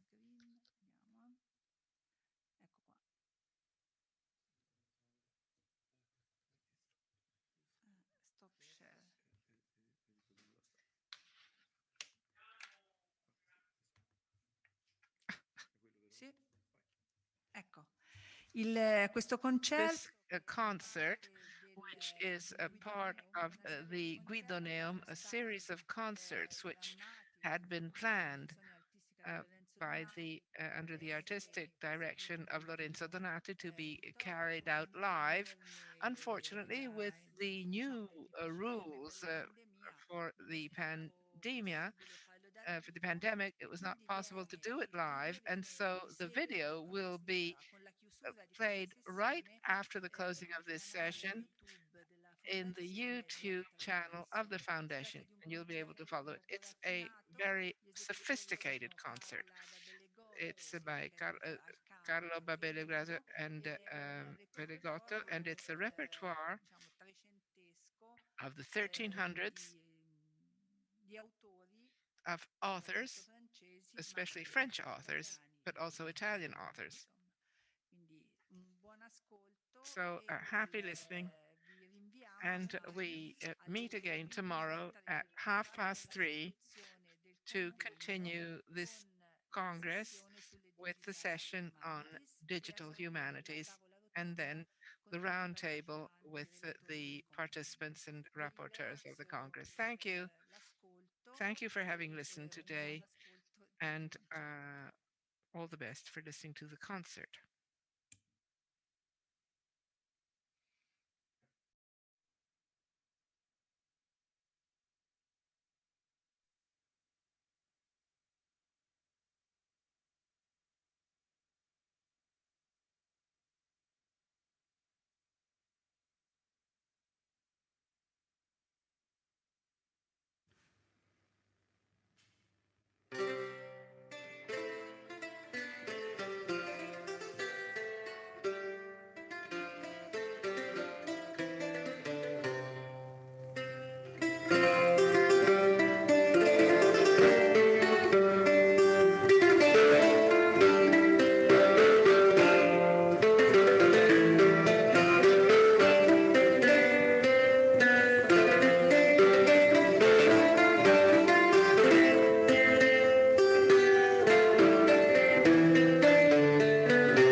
si passa, ma anzi transfixe il cor, ognun per ti la passa.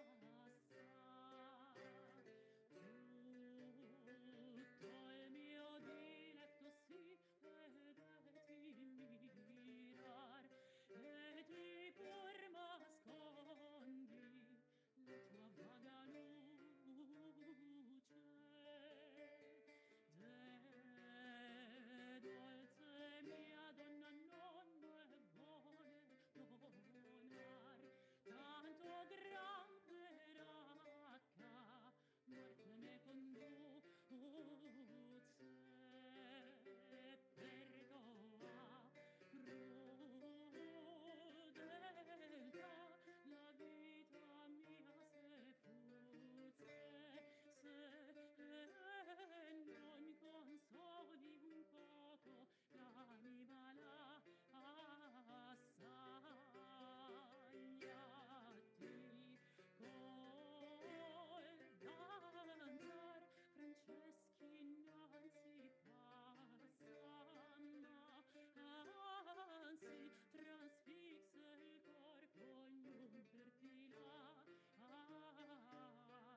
Je sens passer les dures et l'on pas aimé. C'est où Dieu nature en mi tant de bonté que toute créature d'honneur sormontée. Ormai dure sans mesure, belle la pitié, que j'endure tout ça. Je sens passer les dures et l'on pas aimé. C'est où Dieu nature en mi tant de bonté que toute créature d'honneur sormontée.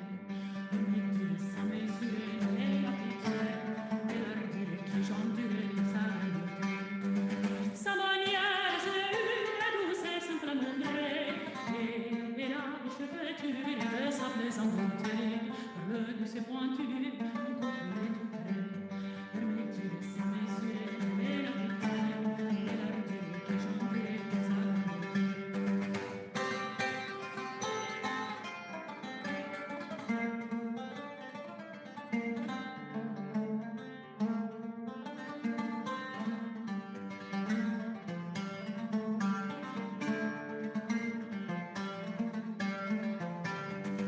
Mais ce n'est pas droiture, car si pour loyauté, son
Et